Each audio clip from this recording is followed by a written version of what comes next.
Hello, everyone. Thanks for giving us your time today. I'm Ian Hamilton in New York, joined by David Heaney from London, broadcasting this episode of VR Download today. It is April 2nd, 2024, and I'm wearing a Quest 3. We're live on YouTube with audience interaction and on replay across every podcast platform. We're here to talk about the rise of virtual reality, and you can support our work directly with membership at UploadVR.com. David, what do we have today? So some pretty big news just dropped before we came in here. Vision Pro getting 3D spatial personas. We're going to talk a lot about that. Firstly, we'll just talk about the 2023 MLS Cup highlights being available as immersive video in Vision Pro. So Apple is at the very start of offering immersive sports. It's just a 5-minute highlight reel, but it's still a start, and we'll talk about that. We'll talk a lot about the 3D spatial personas that we've been constantly saying on this show are our most anticipated feature upcoming for any headset. Just dropped today. Go to uploadvr.com if you haven't seen that. We'll then also talk about what Apple might announce at WWDC in June. They announced the date, June 10th, and previously we'd been thinking that spatial personas was going to be the big announcement, but clearly that's not the case. There must be even more in store. After that, we'll talk about some meta news, the news that new Quest Store and App Lab apps will no longer be allowed to support Quest 1 from May. The revelation that Meta is only allowing a few Quest developers to disable the annoying boundary in mixed reality. Horizon Workrooms getting a major overhaul soon, which will simplify meeting setup but remove a key feature that many people really liked about that app. And finally, we'll talk about the fact that it is now 10 years since Facebook acquired Oculus. And Ian has an editorial out there on the website, 10 years of Mark Zuckerberg's quest for VR. So that's a huge milestone for the industry, and we'll discuss that to end the show. Yeah, big day for us to have gone straight from Apple Vision Pro headsets. They were both on, there's an Apple Vision Pro on David's head about 5 minutes ago, 10 minutes ago, and there was an Apple Vision Pro on my head, as well as someone in our comments, I think, Mike. I think I saw in our comments there, we were just playing chess together. Just a few minutes before we popped into the studio in a completely different headset. So pretty wild to be jumping from headset to headset like that with big content that we're able to do in each. Looking at our regular viewers, Quentin, Ryan, Onakazi, a lot of regular viewers out there. I noticed Onakazi's question of saying, has anyone made a player or converter for the Apple produced stuff to play on non-Apple Vision Pros? Pretty fundamental question there. I imagine it would be searched a lot, and you're going to be stopped by DRM there, digital rights management.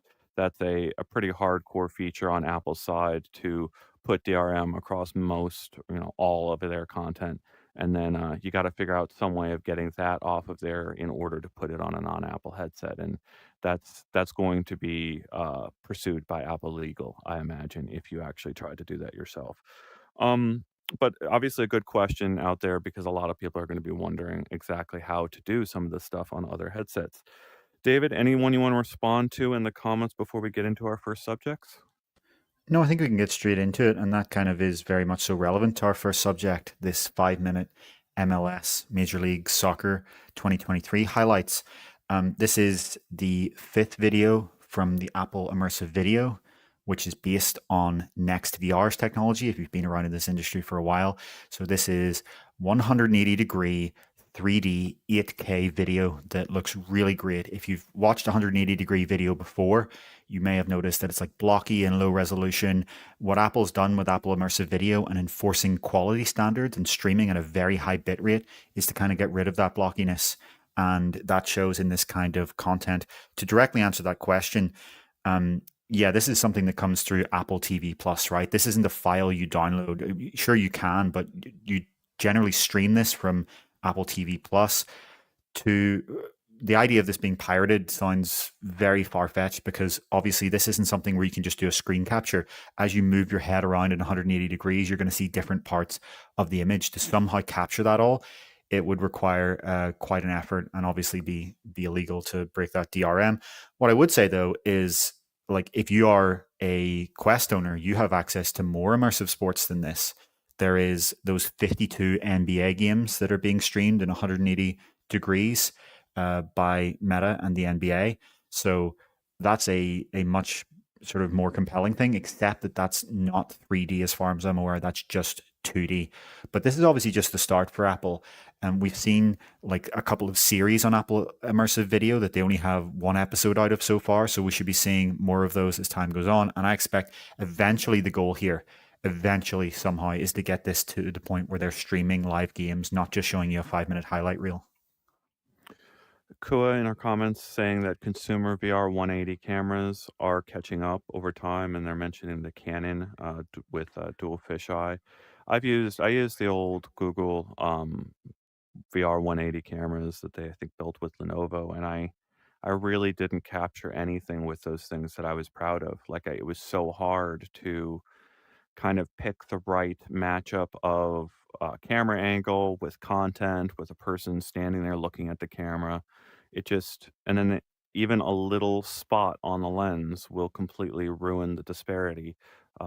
It'll completely distract you if you've got even like a single grain of sand that somehow got on one lens. And it's not on the other lens, it'll be magnified and be spread across your view. That's so, David, have you had a chance to check this out yet? I went and tried this 5-minute Apple immersive video, and it was amazing to kind of see the next VR technology that they had years ago reborn or living on and try this out. One of the things Next VR did is they invited me down to a live basketball game, and I tried a Gear VR in the stands of an actual basketball game while putting the Gear VR and watching their angles of the capture. And it's like, wait, you can actually feel closer with the headset than you actually can in the stands, except you've got streaming, you've got bit rates, and those angles aren't always the best for every single thing that happens on the court. So with this and with MLS soccer, one of the scenes is just breathtaking. They put the camera, it looked like, up on top of the goal, and a person comes down to to the right side of the goal, does a massive kick, and you watch the ball go across into the net over here. So my head is looking over here, and I'm watching the ball move at a very high frame rate right across the net and into the back of the net. And I'm feeling like I've just watched a goal scored from a vantage point that is impossible to get as an actual audience member in that stadium.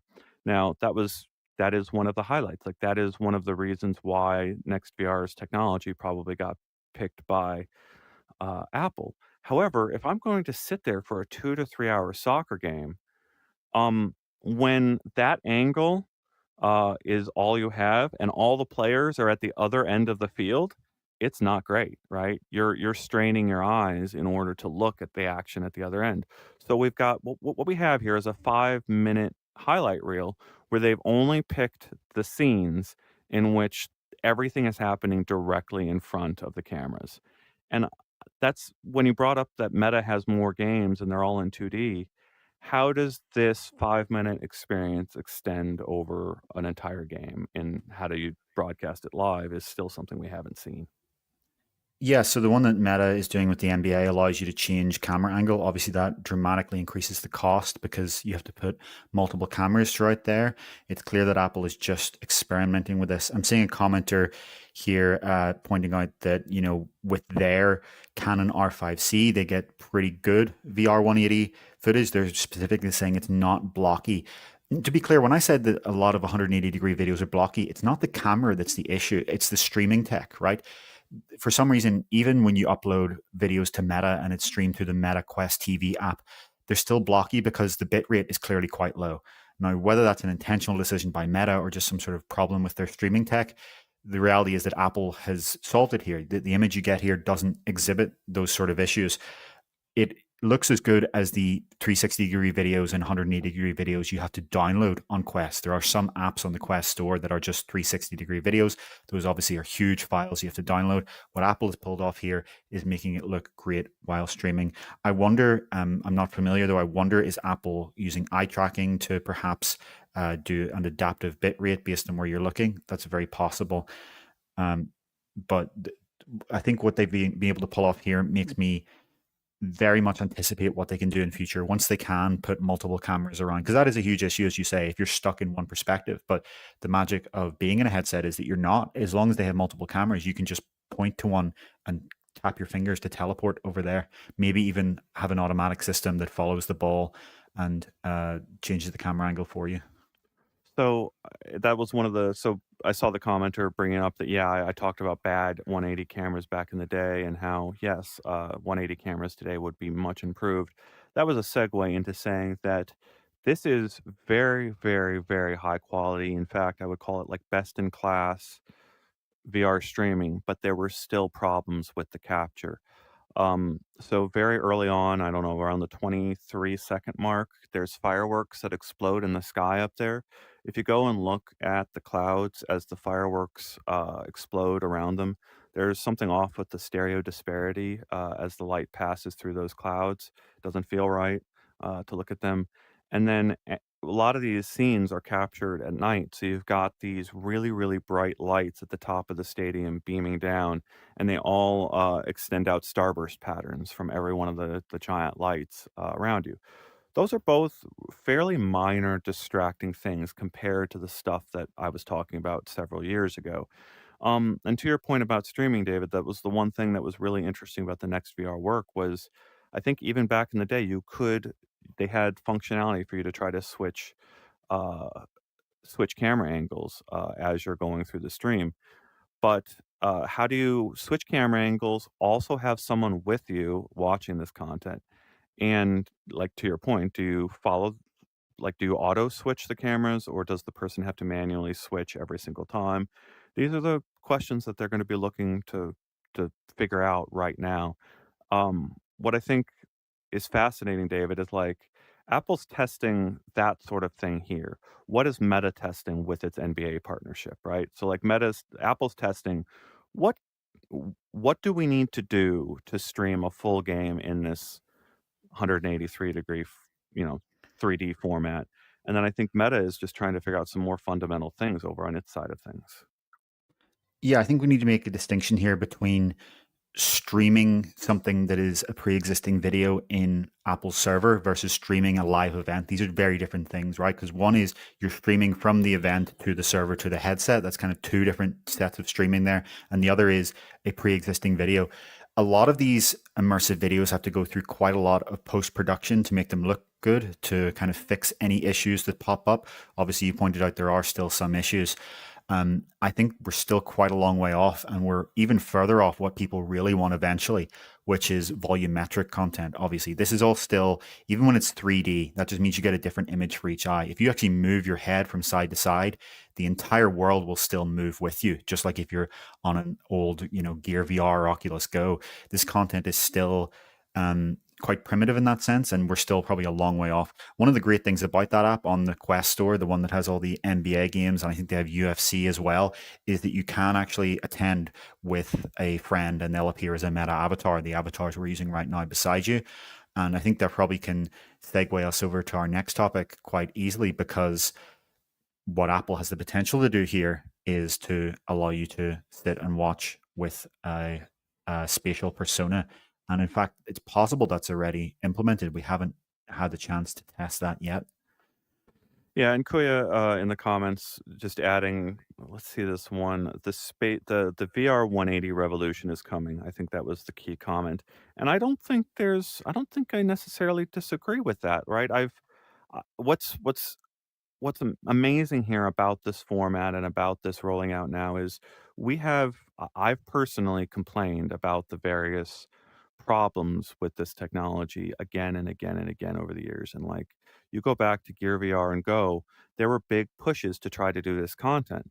Well, over on Apple Vision Pro, there's a lot of people that have been trying to get to low quality 180-degree videos through the browser, and it's been fairly difficult to like, you've gotta go through some hoops to turn on the ability to stream lower quality 180-degree content inside an Apple Vision Pro.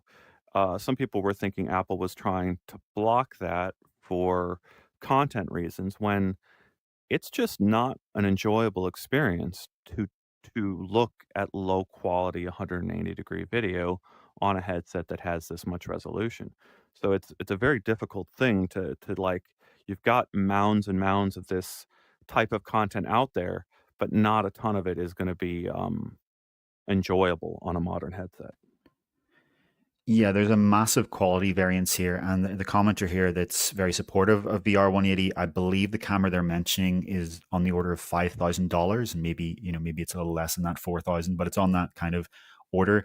The what people have been promising since the Gear VR and Google Cardboard days is this idea of these kind of couple of $100 consumer cameras that can capture either 360 and 180, and that was something that just spectacularly failed. I still do think though the bigger problem was the distribution method. The bit rate was always just too low. I don't understand why Meta pushed low bit rate 180-degree videos for so long. I think there were also just fundamental issues with the headsets right then, right? The resolution wasn't good enough, the comfort wasn't there, the interaction method wasn't right up to standard.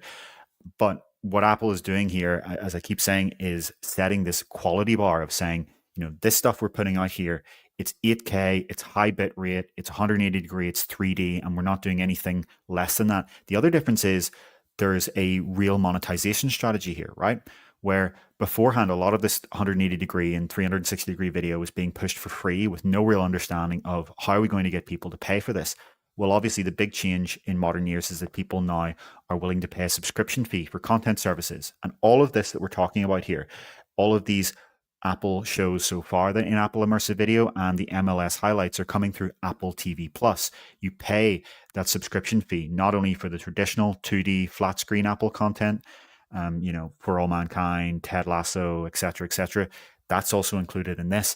And I think that's what we're going to see happen going forward. We're going to see companies launch a streaming service that incorporates just immersive video, and maybe it's $3 a month or $5 a month, but that's how you get people to pay. Because I don't think what you're going to do is get people to pay per video.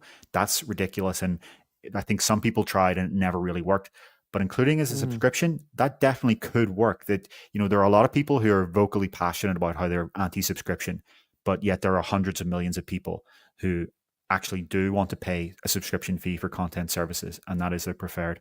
And yeah, I can't wait to see more episodes of Adventure and of Wildlife. These are both supposed to be series, and we've only seen episode 1 so far. And the funding for that is coming through people's Apple TV Plus subscription. Yeah, and what's interesting is there's a mixture of computer-generated imagery in some of these with, captured imagery, and, um, what's hard for me a little bit on this, David, is when you talk about the pricing strategy, and it's very good commentary there that like there's a built-in plan here to build a subscription service. But if I go into the IMAX app and spend $4 on one of their 3D movies that were captured in IMAX format, it's not quite 180. I'm not looking all the way right and I'm not looking all the way left, but that frame is very, very, very large and it's all 3D. And it feels fantastic to have content captured for it. So, like, we're talking about completely different formats, and people want to, bite my head off if I get the formatting wrong here. But those two pieces of content do feel very similar, even though they're completely different formats. And yeah, I'd be willing to pay for that rental one time, uh, as well as be curious about subscriptions too. I mean, I'll be the one to bite your head off here. It doesn't, like, watching a flat video, even if it's 3D, right? If it's a rectangular view in front of you, is a completely different feeling to these where you're surrounded by it and the scale is correct to where your eye would be. Like this Alicia Keys rehearsal room, for example, when you're actually in it, you really feel like you're sitting there in the recording room. There's like a strange sense of almost social presence activates where the people that you see in front of you, especially when it gets very, very close to her, you get this feeling that there's actually a person in front of you. The same way that sometimes if you're in a shop and you walk past a mannequin, you get that strange fuzzy feeling that there's actually a person beside you. You don't get that when you're watching a movie, even a great 3D movie, even when you're watching, whether it be Dune or Avatar 2, it looks great. It looks a lot better than a 2D movie. It's really compelling, but at no point does your brain say that's a person in front of me. It's still, I'm watching a very immersive view of a traditional movie. And, what I want to see is more, not less of your field of view. I want to see 270 degrees or ideally 360. I don't think 360s is necessary though, but when I'm watching these, the biggest concern for me is that if I do look to my left or I do look to my right, I can see that harsh black line of where it cuts off. The next step here, I want to see 270 degrees. I want more field of view, not less. Well, what's fascinating there is I went back into my clips record and tried to find when NextVR showed this off, but I want to say it was around 2018 time period that they actually showed me their first attempt at fixed off reconstruction within the frame of the camera. So, as I understand it, and correct me if I'm wrong, but there is a potential route to letting you move around some content with 6 degrees of freedom and have some of what you see reorient relative to your head movements. But it takes extraordinary amounts of processing on a cloud to reconstruct that area behind the scene. But that was 2018, and I remember having this discussion at the time where like Intel was showing off their own conceptual demos around that period of let's let's live stream an entire baseball game straight to virtual reality. That was what like that's what you looked at in Intel announcing back then. But when you dug down into it, you found out that that actually wasn't what Intel was doing. Like there was no capability. It was science fiction at the time to try to imagine what photorealistic, an entire baseball field, you can go anywhere you want and feel like you're there. That's still a long ways away.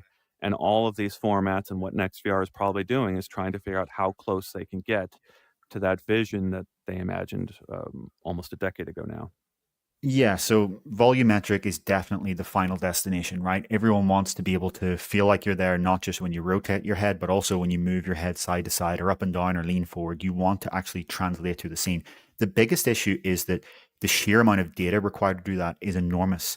We've seen some papers from the likes of Google on how to do this, and even the most efficient way they came up with had a minimum bandwidth requirement of 300 megabits per second. So, a zero point 0.3 gigabit connection constantly reliably to get that to work. And that obviously, as you said, did also require a huge amount of server side resources as well. One of the probably most promising ways in the near term for this to happen is through machine learning based techniques where the extra detail and the slight change in perspective as you move your head is going to be hallucinated by generative models. That's something that can be done eventually, but it's computationally expensive on the client side. Right now, you would not be able to do that 60 times a second, or never mind 90 times per second, like you ideally want to do. That's something that we'll need to see, more powerful chipsets or more efficient models, probably a combination of both. But every time Qualcomm releases a new generation of chipset, and every time Apple releases a new chipset, the thing that's growing the fastest, right? We see these decent gains in CPU. We see these pretty big gains in GPU, right? You get Quest 2 to Quest 3, you get double the GPU. But if you look at the NPU, the neural processing unit on both Qualcomm and Apple, it's making much bigger strides. You're talking 4x, 8x, sometimes 10x. That's where all of the big improvements are coming. And eventually we're going to get a chipset that on device can do this kind of thing, just not yet. Very interesting comments from people that are clearly pretty invested and have watched the VR 180 space for a long time. And I like Bob's comment here that VR 180 lets you find snacks and drinks. So that black area that's at the side of the frame, you could easily position it to, that's where you grab your items that are close to you. That's pretty useful. And then Day's comment, VR 180 is the best balance between traditional workflow and storytelling technique and presence. So I think those are very valuable comments, very interesting stuff. We ready to move on to the next Apple subject yet? Yeah, the last comment I want to bring up from Thomas Ireland, bringing up a very interesting idea. They say that's why you build a codec for. That's what you build a codec for. The idea of building a codec specifically around volumetric content is fascinating. I think there have been some research done at the likes of Google and Meta around this, but you would have to have, you would have to, the entire pipeline would have to be built from the ground up for these codecs. It's like introducing a completely new type of codec is going to require implementation at every layer, including the chipset layer. It might happen. Maybe, XR2 Gen 3 or Gen 4 does have support for something like this, but it's not going to happen on current hardware. So, David, I'm ready to start this war, and I don't want to derail us, but Zork is asking a question that I too am asking. Is it possible to deliver such experiences without a significant upgrade to our existing internet capabilities across the globe for a live event? With The, yeah, yeah, sorry, go ahead. with machine learning is the yes. The idea would be that you do send the headset a lot of volumetric data, but not the full amount. You give it a kind of sparse point cloud, and then it uses machine learning to fill in the gaps, to hallucinate the extra detail, so that you can actually adaptively provide it for lower connections. Maybe for higher connections, you do get the full volumetric data at a gigabit, which some countries, that's a thing that actually is practical now. We are in 2024. There are people around with gigabit connections, but for people on more widespread connections, you only give them part of the 3D volumetric scene, and generative algorithms fill in the rest. And so he's got one route to there. My route, the one I'm going to argue for, is I think it's time for a a an a managed home server that downloads those files for you. The Apple TV is very close. So on an Apple TV right now, you can go and hit download, I believe, on some of your files if you want a high bitrate version of the video file, or you can hit stream. And I noticed you mentioned it earlier on the VR 180. I don't think there's a local download option from this. I looked around the menus, but I did not see local download for this. Yeah, I think you're right about that. And I suspect why is because those files would be enormous themselves. And I do suspect that they are adaptively varying the bit rate of certain portions, just like is done in, when you're doing like Quest Link or a virtual desktop, they show you a higher bit rate in the center and lower bit rate around the side. I suspect that as you pan around in these scenes, that they're actually giving you an adaptive bit rate. Now, you bring up this idea of having like a local media server. For this, maybe for volumetric files, you're talking like dozens or hundreds of terabytes, potentially petabytes per file. It's just not practical. These things will have to be, the original files for volumetric scenes will have to be stored server side. It's not like, unless you want to spend a couple of $1,000 for your media server at home, it's just not going to happen that way. Yeah, well, that's my answer to Zork's question. So you've got one answer, which is uh, that machine learning will help close the gap, and my other comment is, well, you could have home servers that help basically backhaul some of the internet's bandwidth by sort of letting you download it at inopportune time, like at times when there's lower traffic going across the network, you could conceivably pre-download some of your stuff onto that server. But it's a great question because then the amount of hours that people spend in these things is going to determine the shape of those internet lines, like how big the pipes actually need to be to get into our homes in the future based on how many hours people spend and stuff like this. I'm ready to talk about spatial personas. So Apple Vision Pro now has 3D spatial personas for virtual hangouts and meetings. David Heaney has been uh, basically talking about this being a fundamental feature of VR in general and a major part of what Apple is offering. And he's been a little bit, how would you describe it? Left a little bit cold by the initial implementation of spatial avatars. How do you feel now? Yeah, so the initial personas that launched with Vision Pro were not spatial personas; they're just personas. Um, I've been very critical of them because they just show up as a 2D webcam feed, right? So before today, you're trying to hang out with someone on Vision Pro. You don't see an avatar like Ian and I are avatars right now. You just saw their virtual avatar on a 2D webcam view, as if they were just on a webcam, except shittier because it looks like a persona. It doesn't look real.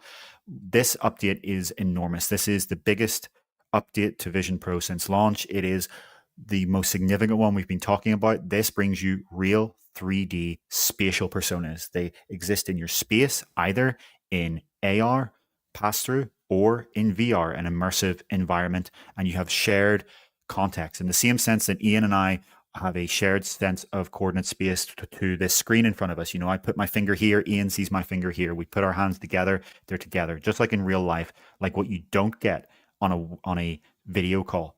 The biggest advantage of VR for hanging out versus a video call. Yes, you have to downgrade from, photorealism. A webcam is essentially photorealistic with some blockiness.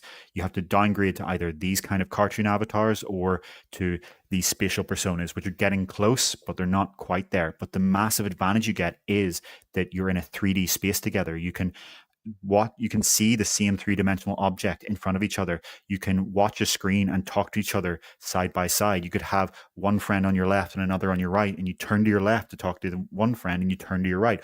All of these things that we take for granted in real life interaction that just aren't there when you're looking at a blank grid of webcams. That's what's come to Vision Pro today. And that's what obviously has been a huge advantage of VR Hangouts for a long time. Except the unique thing here is that instead of looking like video game characters or, cartoony characters like these pretty terrible avatars we're using right now, these are getting really close to photorealism. There's still a gap there, but Ian and I tried this earlier today, and this was extremely compelling. The only disadvantage of this right now that I significantly noticed was that they're only head and hands. You have a little bit of the upper body with the collar here, but it definitely is a big disadvantage that you're not seeing the arms and torso and the legs to a lesser extent. But still, this felt so much better than any other remote hangout system, to the point that I'd say this is the best way to remotely hang out if you can't be in person. Yeah, interesting comment. The best way to remotely hang out if you can't hang out in person. I'm seeing Shalaska's comment here that avatars should be only used to describe VR avatars, not scans of your real self. I disagree with that entirely. Although I understand what they're going for with that comment, what they're trying for. The example I used to go on our video channel, a couple back, you'll see me go into Half-Life Alyx with my hands demonstrated in front of me, and then I've got Half-Life Alyx beneath the hands.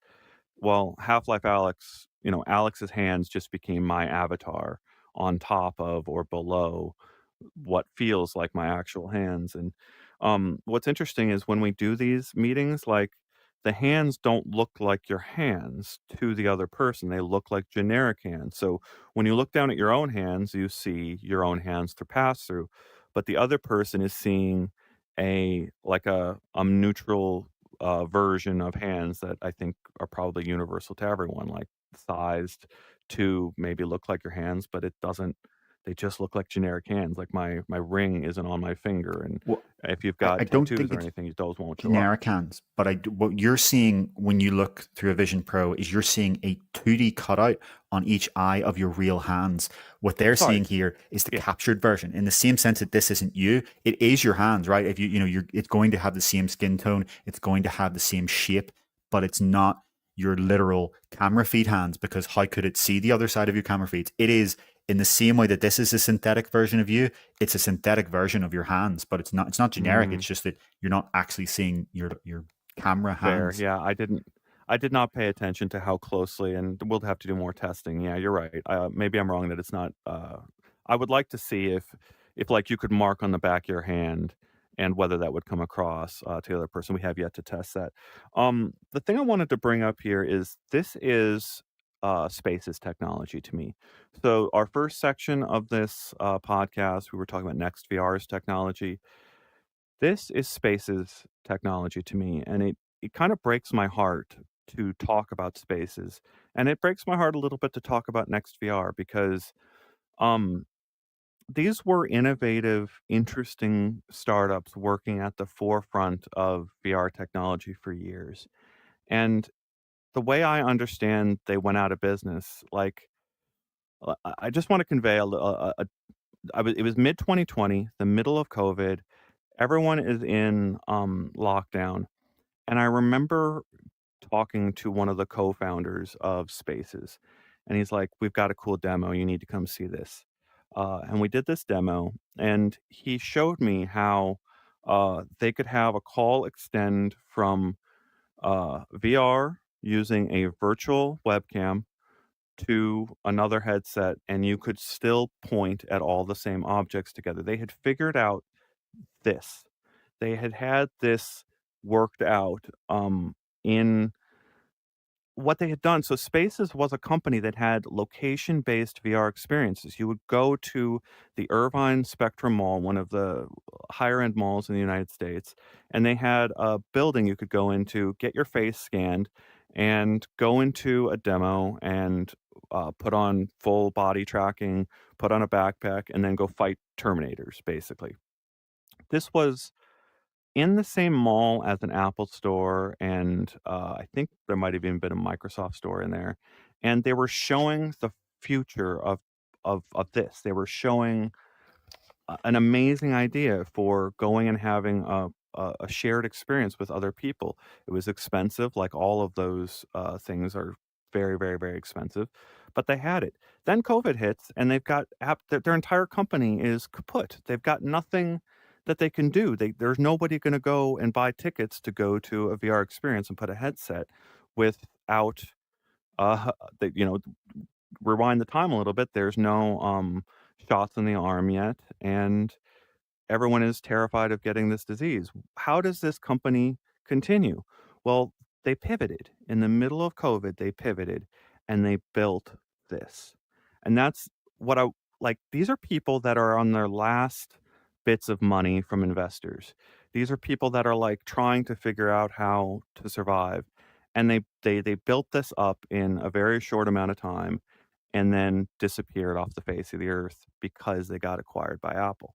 All this the reason I'm giving all this long-winded context, you won't get this anywhere else. I sat down with an Apple VP and said, "I think you've got really interesting stories in companies like Next VR, but you don't want to acknowledge that you purchased Next VR for this, do you?" And like, we choose to decide that this is Apple-developed technology.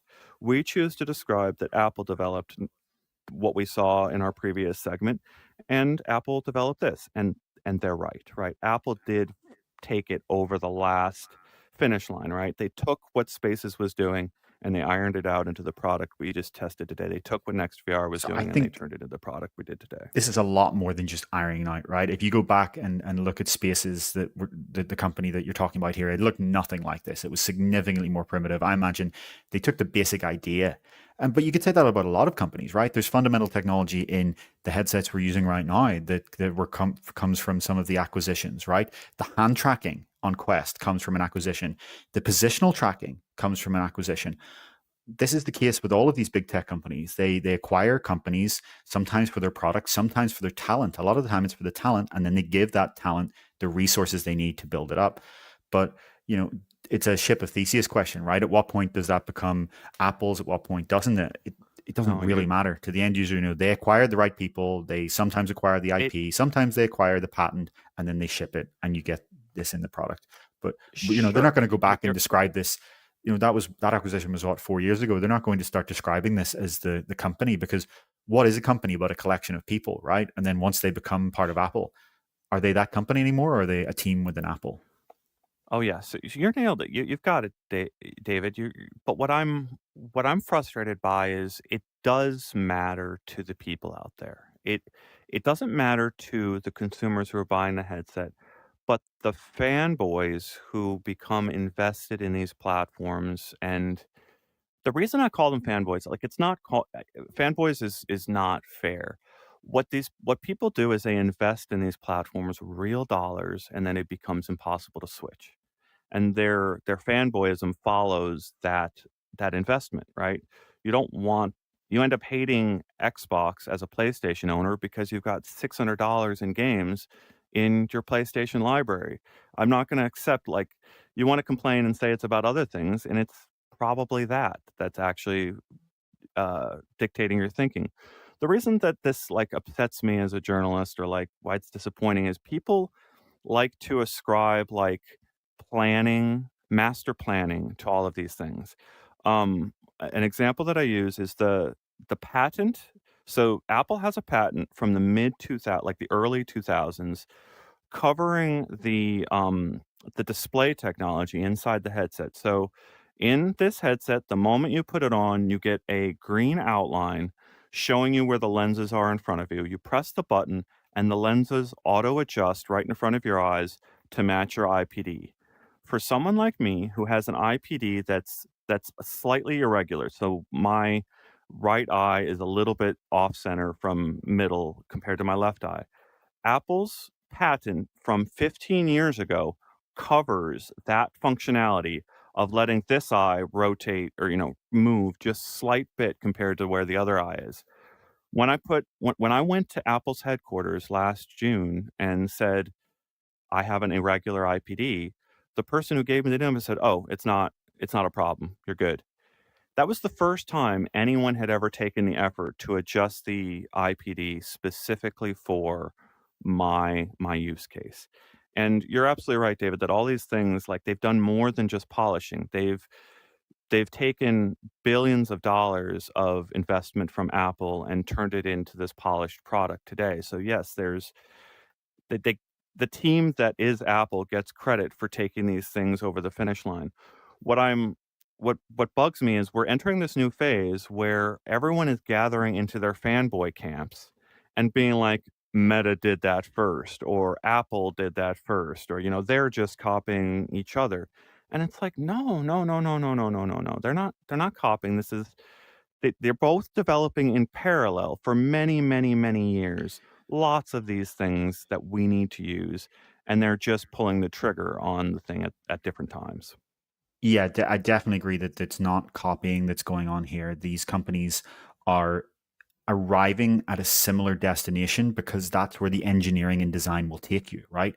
It's the same way that a lot of product categories and vehicle categories converge on a similar design and idea because that's what works best. And then they figure out over time independently. And yes, there is also some cross pollination, right? One of the things that makes Silicon Valley what it is that people are allowed to move to other companies with no requirement of a non-compete contract. That's one of the things that makes Silicon Valley the home of innovation and what makes these big tech companies able to thrive.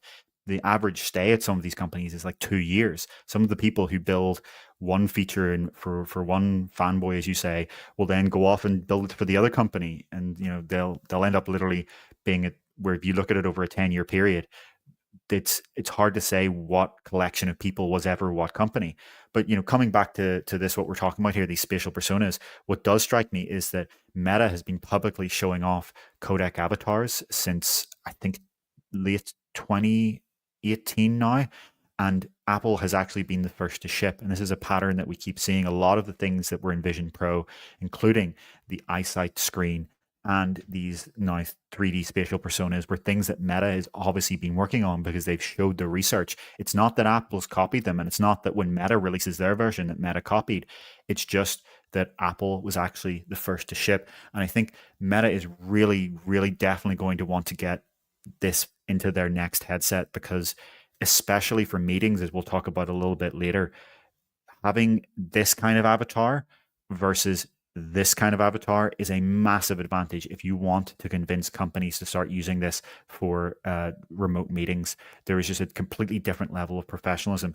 There's a very interesting discussion that's going on in our comments now about some people are very against the idea of avatars that look like your person. There's some people saying, this isn't the point of VR. Looking like yourself in VR totally defeats the purpose of VR, says Rawar2377.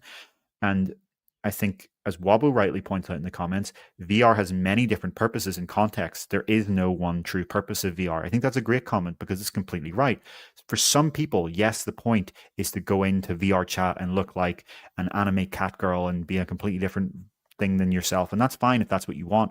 What I have a huge problem with is the people that extrapolate from that and think that because this few 100,000 enthusiasts want to do this, that's how everyone will ever want to use VR. And that's the enthusiast trap, right? You're looking at the people who are early adopters of the technology and you're trying to extrapolate and say all of the people who will eventually use this technology will think like early adopters. It's not the case. One of the huge potentials of this technology and what people will likely use it for a lot in the later half of the decade in the 2030s is this idea of just remotely hanging out. If you have a friend or a family member who is either just outside the distance where you can reasonably drive to them in every week or every month, right? Or if they're on the other side of the planet, right now, how do you hang out with them? For most people, you hold a little rectangle in your hand and see a 2D view of them, and it's awful, right? It's not the same thing as hanging out. It's better than phone calls were, but it's not anywhere near hanging out. There's another way that you might hang out. If you're gamers, you have these disembodied video games where you're on voice chat with each other and you're playing a game together, but it's still not the same as hanging out, right? Ask anyone who went to a LAN party, and they'll tell you that that LAN party was a lot better than online gaming could ever be. The potential here is that this technology is a gap bridger between remotely hanging out and being in person, not to replace being in person, but to replace the awful methods we have today of hanging out, these terrible little rectangle webcam calls and disembodied video games. That's a potential here. And when people want to use that for this, they're not going to want to look like an anime cat girl. They are going to want to look like themselves. And that's why it's very important that photorealistic avatars are a major focus for these companies, and it's why it is. It's why a huge pitch of Vision Pro over time will be these spatial personas. It's why codec avatars is one of Meta's primary research functions, and why we've seen some evidence in the Quest firmware that they could be shipping that sometime in the next year or so.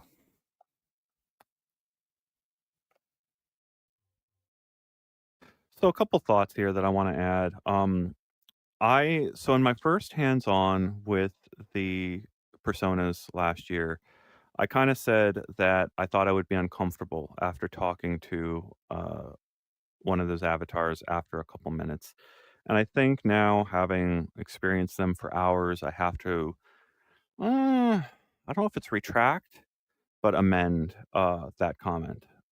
Because I think they're deeply uncomfortable to look at personas from a flat screen. They're deeply uncomfortable to get a call from a persona in the real world on a phone or an iPad.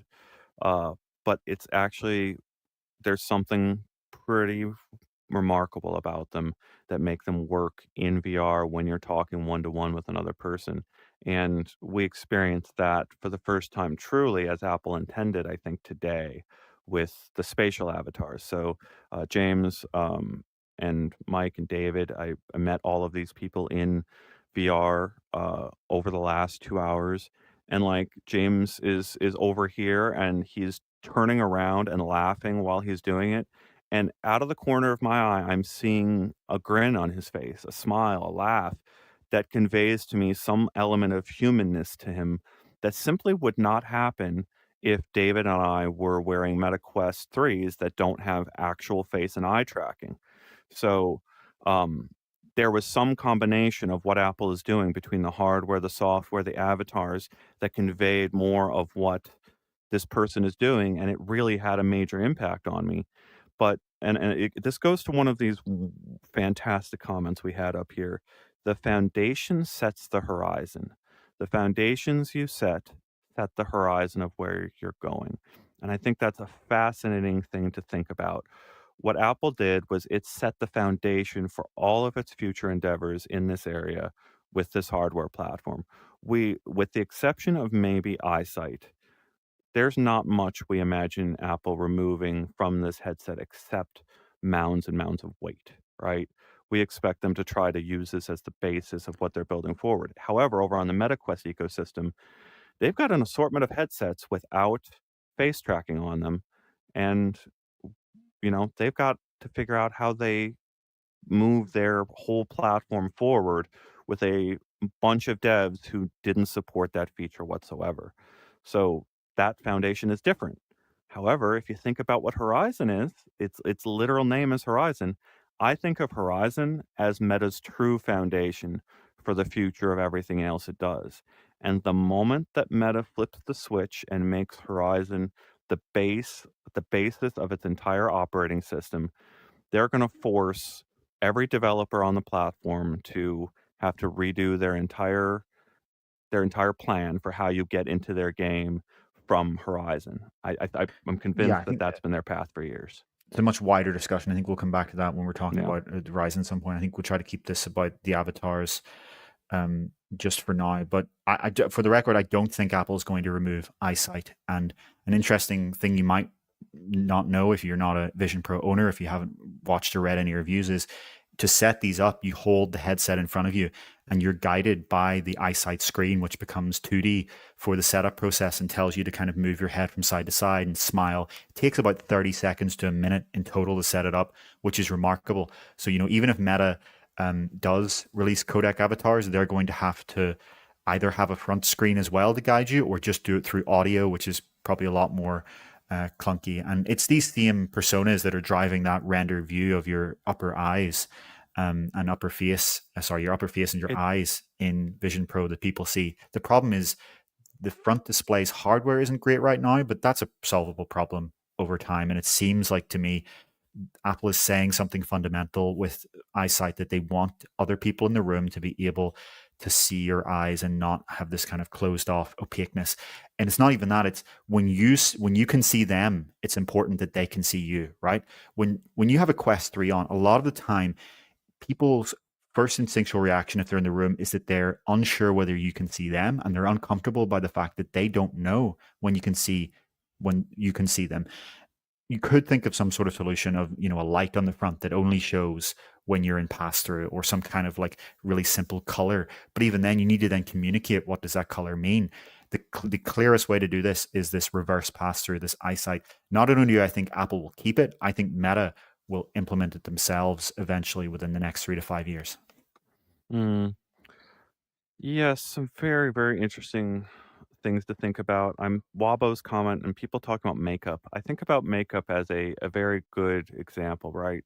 Plenty of people love to put on makeup, but how useful would it be if you could put on your makeup face without actually having to spend the makeup, right? What if you didn't feel like spending 20 minutes in front of the mirror putting it all on, and you could just don this version and then get to your meeting immediately, and you could go put on the makeup later? That's the kind of change that's going to be ahead of us, right? And yes, I think there's a spectrum of completely abstract avatars that look nothing like you and maybe are not even human, to these hyper realistic ones. But the hyper realistic ones, they can still represent your entire wardrobe, right? And you don't have to actually go and put those clothes on or that makeup and still provide that sense to people. Yeah, and people might customize their aesthetics. They might put makeup on, they might make themselves slimmer, they might change, their muscularity. That kind of customization, it seems highly likely given how popular filters already are on Instagram and Snapchat and TikTok. That seems like a certainty. I just arguing that for the majority of regular people, when they want to hang out with their friends or family, the basis is still going to be their physical appearance. Of course, there are going to be many other contexts in which, especially when you're hanging out with strangers, you might want to be, a different animal, a creature, a fictional character, but that'll be more like putting on a costume rather than like what you want to do when you hang out with your mother. It's like if you're on Mother's Day, if you're in a different country to your mother in 10 years and you want to hang out and, sit across from her, and you're not going to show up as a dinosaur in most cases. You're going, It's especially once this does converge on photorealism, right? Because this is obviously this current 2024 Apple spatial personas. It's realistic, but it's not. We tried this earlier. You're not sitting across thinking that is Ian. You're thinking this is a very good representation of Ian. But what we know about Meta's codec avatar research, the really high end version that runs on 4 RTX 4090s, is that as you have tried yourself and attested, it actually does feel like you're sitting across from the other person. It really genuinely does get to the point of passing the uncanny valley. It's what Lex Fridman said on the episode of his podcast where he interviewed Mark Zuckerberg. He sat there for the first 10 minutes and said, like, holy shit, this feels like I'm actually sitting across from you.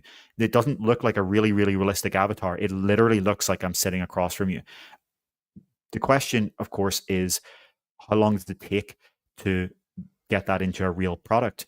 But it's not an if, it's a when. Like, this is something that works in the lab. It's just, even if it's 10 years from now, it's still going to arrive.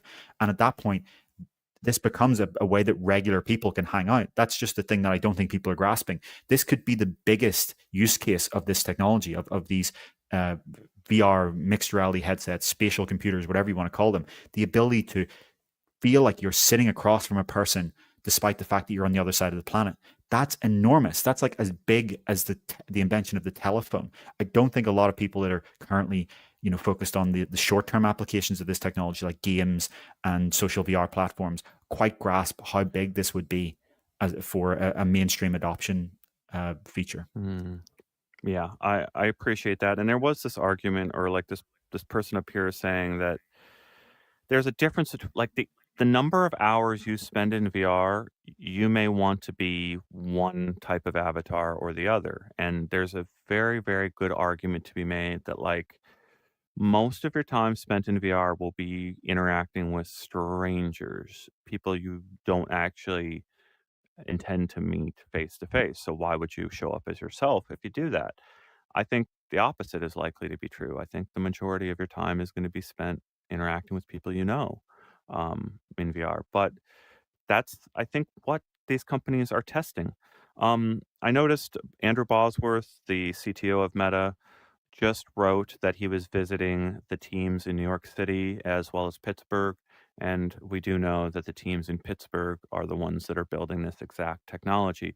So what you have there is Andrew Bosworth making the rounds to his teams to for a check-in on their status of meeting goals for future hardware.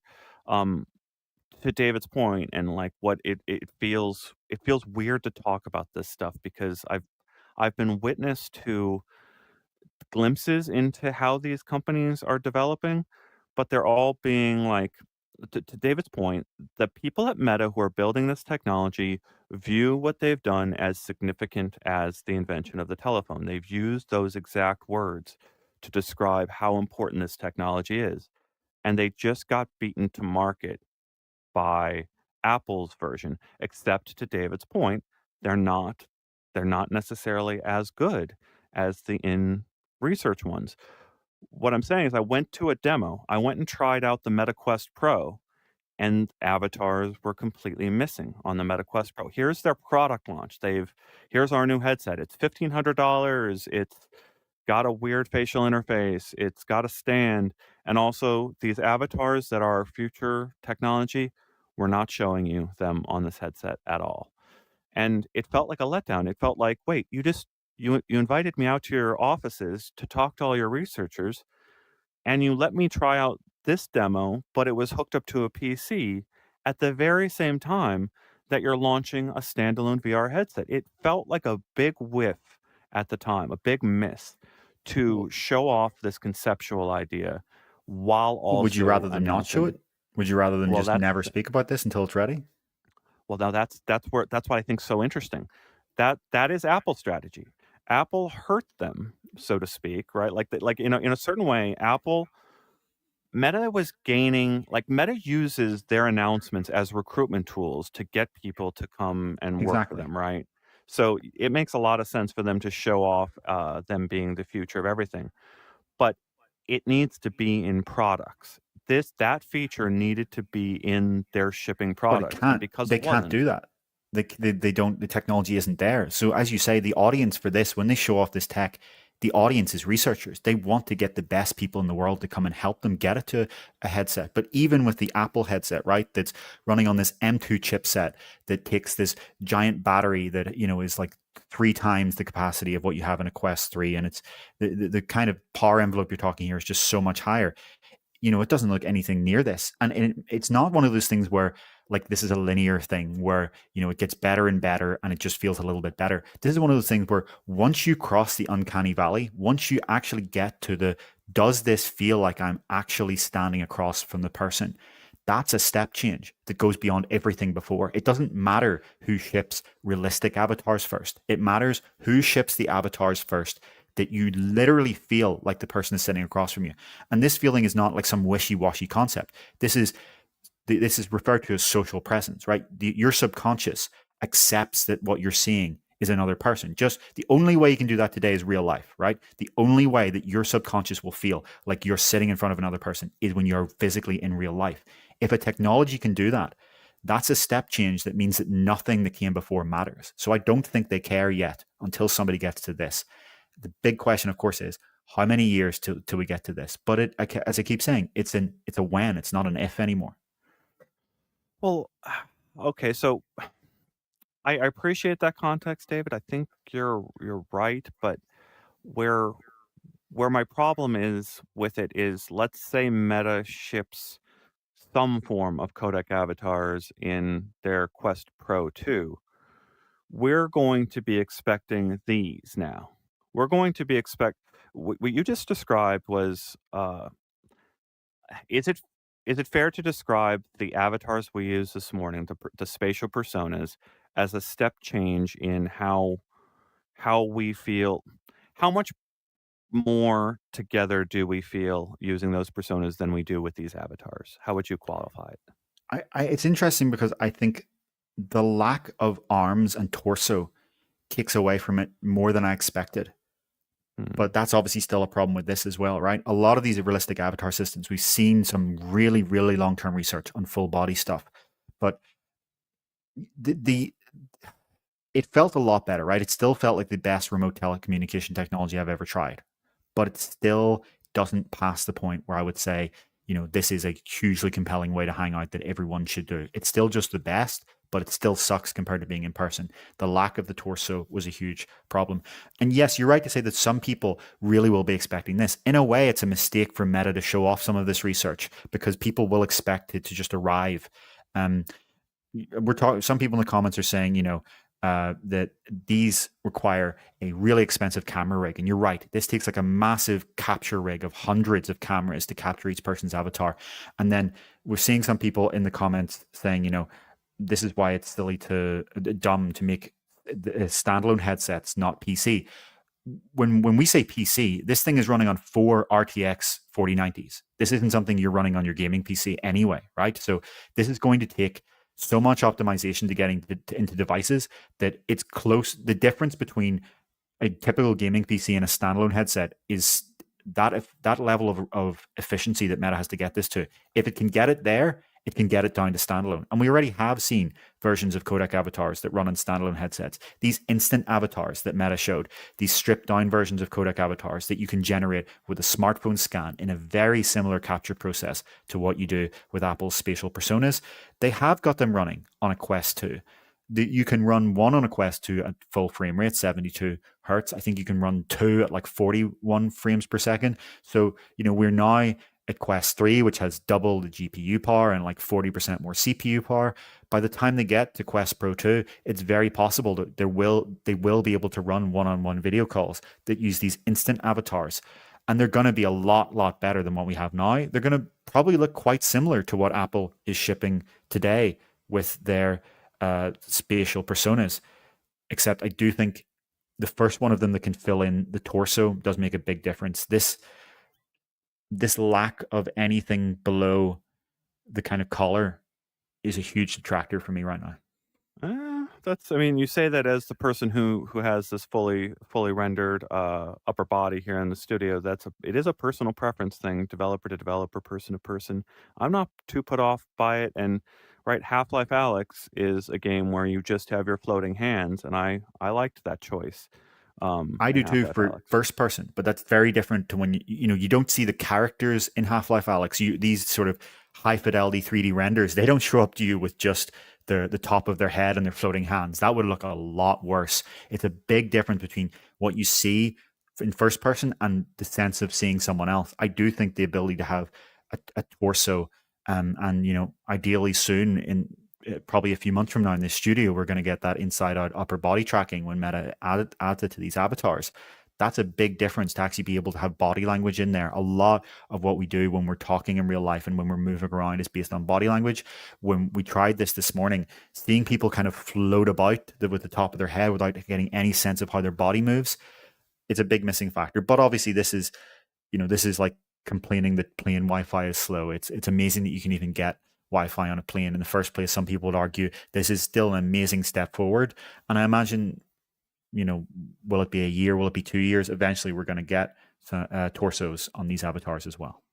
Yeah, I'm thinking. I'm just trying to project forward a couple years, right? So Quest Pro 2 comes out, and a whole bunch of people go on and try codec avatars for the first time, and instantly sort of buy a line that will be fed to them by Meta that this is better than Apple Vision Pro or Apple because it's cheaper. Because that is absolutely what Meta will do. They will ship a Quest Pro 2 that is a fraction of the price of an Apple Vision Pro, and they'll ship it with some version of their avatar technology.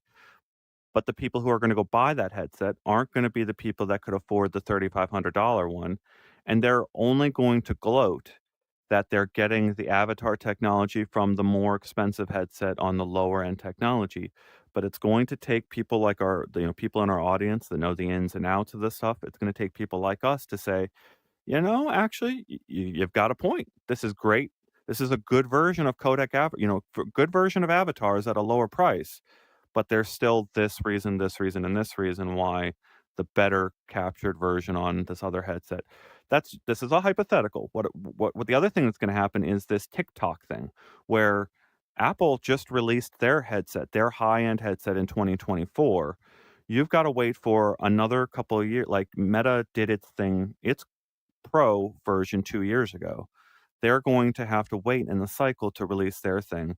There's gonna be like, all Apple can do when Meta actually releases that version is try to improve the software. They have to go and release a new hardware headset in order to improve it. So I think there's a very good idea, like, there's a good chance here that Meta could match or exceed Apple's avatar technology by the time it hits a Quest Pro 2 at a lower price. But what will be the state of Apple's avatars at that time?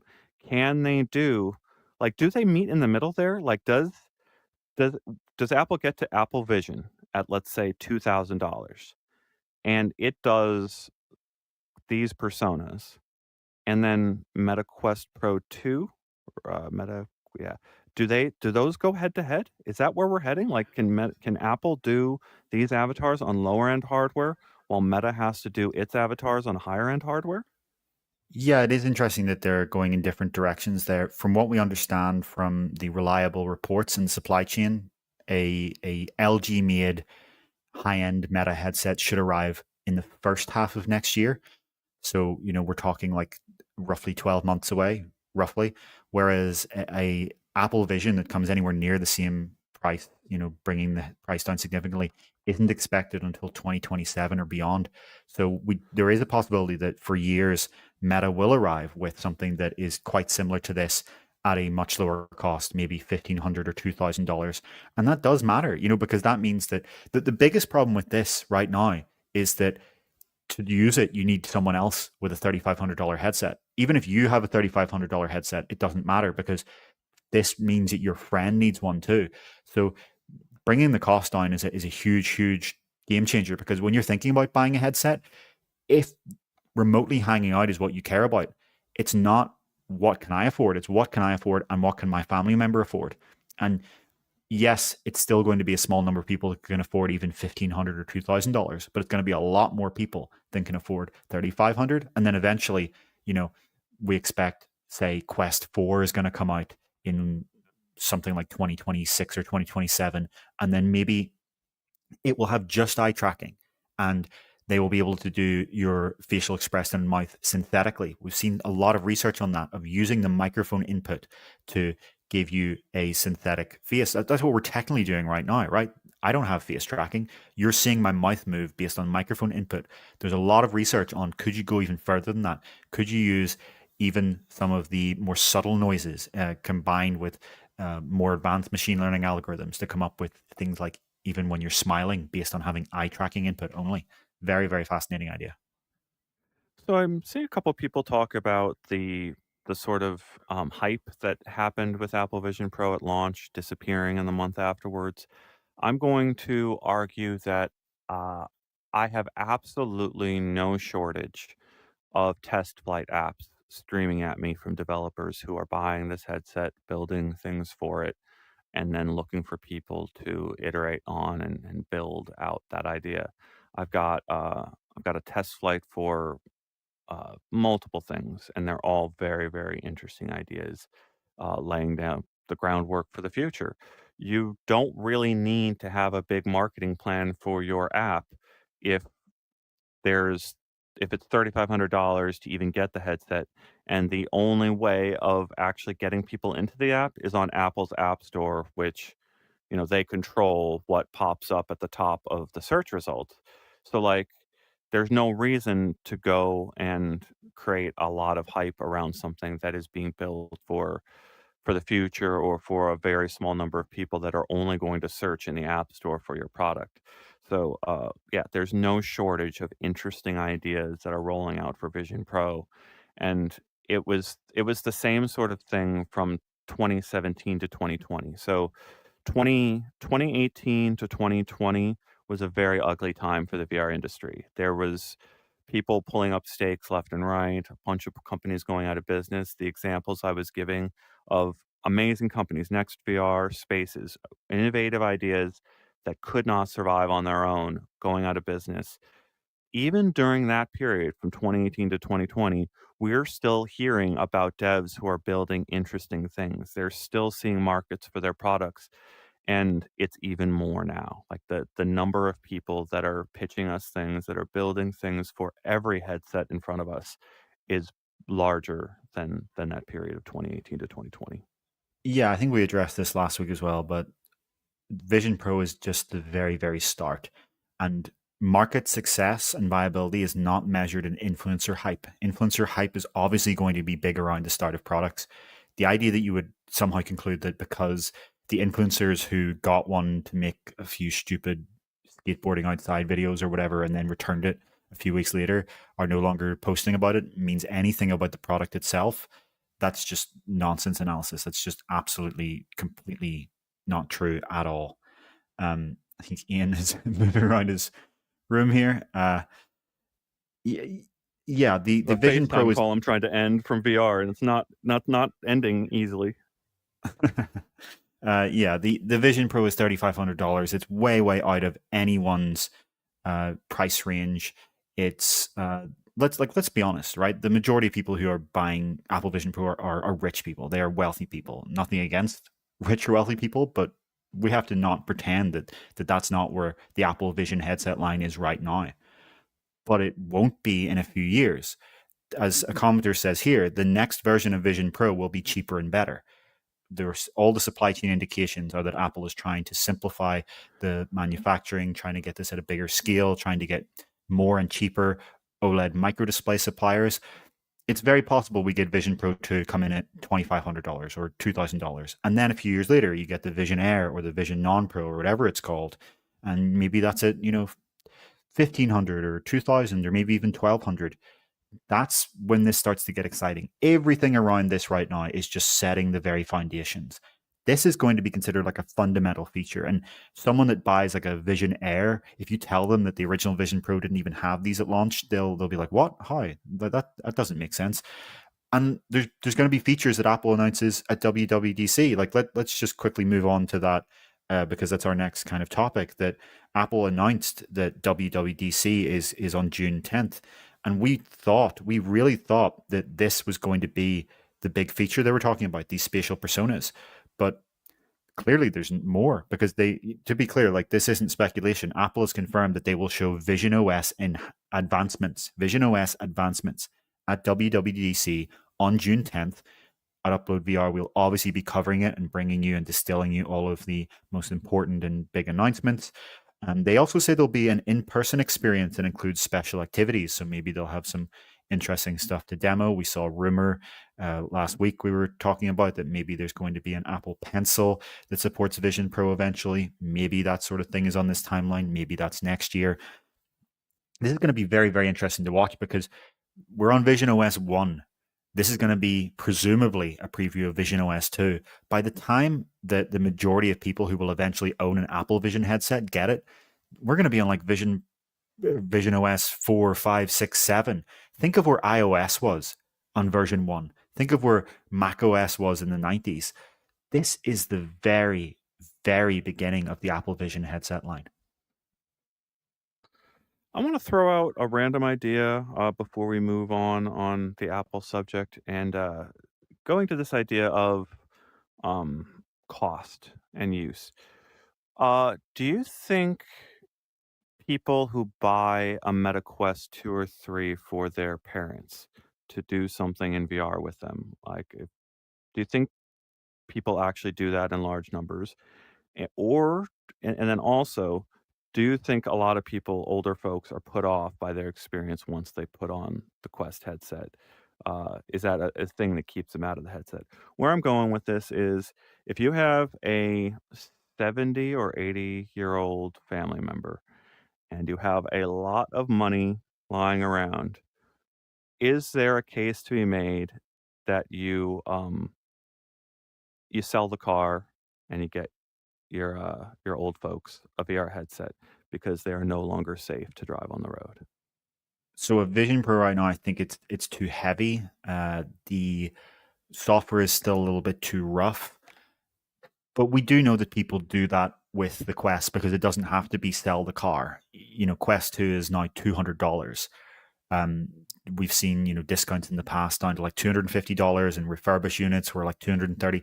That's well within giftable range. The problem with Quest is for the majority of apps, you do need to use tracked controllers, and especially elderly folks, a lot of them are not comfortable with using these game like controllers with these thumbsticks and buttons. They're completely alien. You're going to put them off. But we do know that a lot of people do get through that hurdle. There are lots of stories of people, gifting their father a Quest 2 and playing Golf Plus with them, or 11 table tennis, or take a shot, walk about mini golf. That kind of thing does happen. Large numbers is a good question. We don't have any data on this, but if you look at just how many are being sold, if you look at the fact that Quest 2 is always in the top sellers in video game consoles on Amazon, it's clear this is a thing that's happening. I think a lot of the operating system level friction there is going to make that tougher.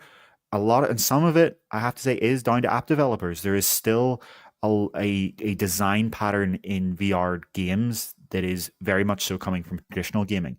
A lot of developers don't seem to understand that people who are not used to using multiple, a game controller split in half, don't want to go through 7 layers of confusing small text interface just to get into a game. It needs to work like magic. It needs to be, you put on, you're in a party, you start the app and you're there together, and that's it. There's no nonsense. That's what I think Apple could get to eventually with Vision OS. It's what Meta might be able to do if they can somehow get developers on side and make that a lot easier.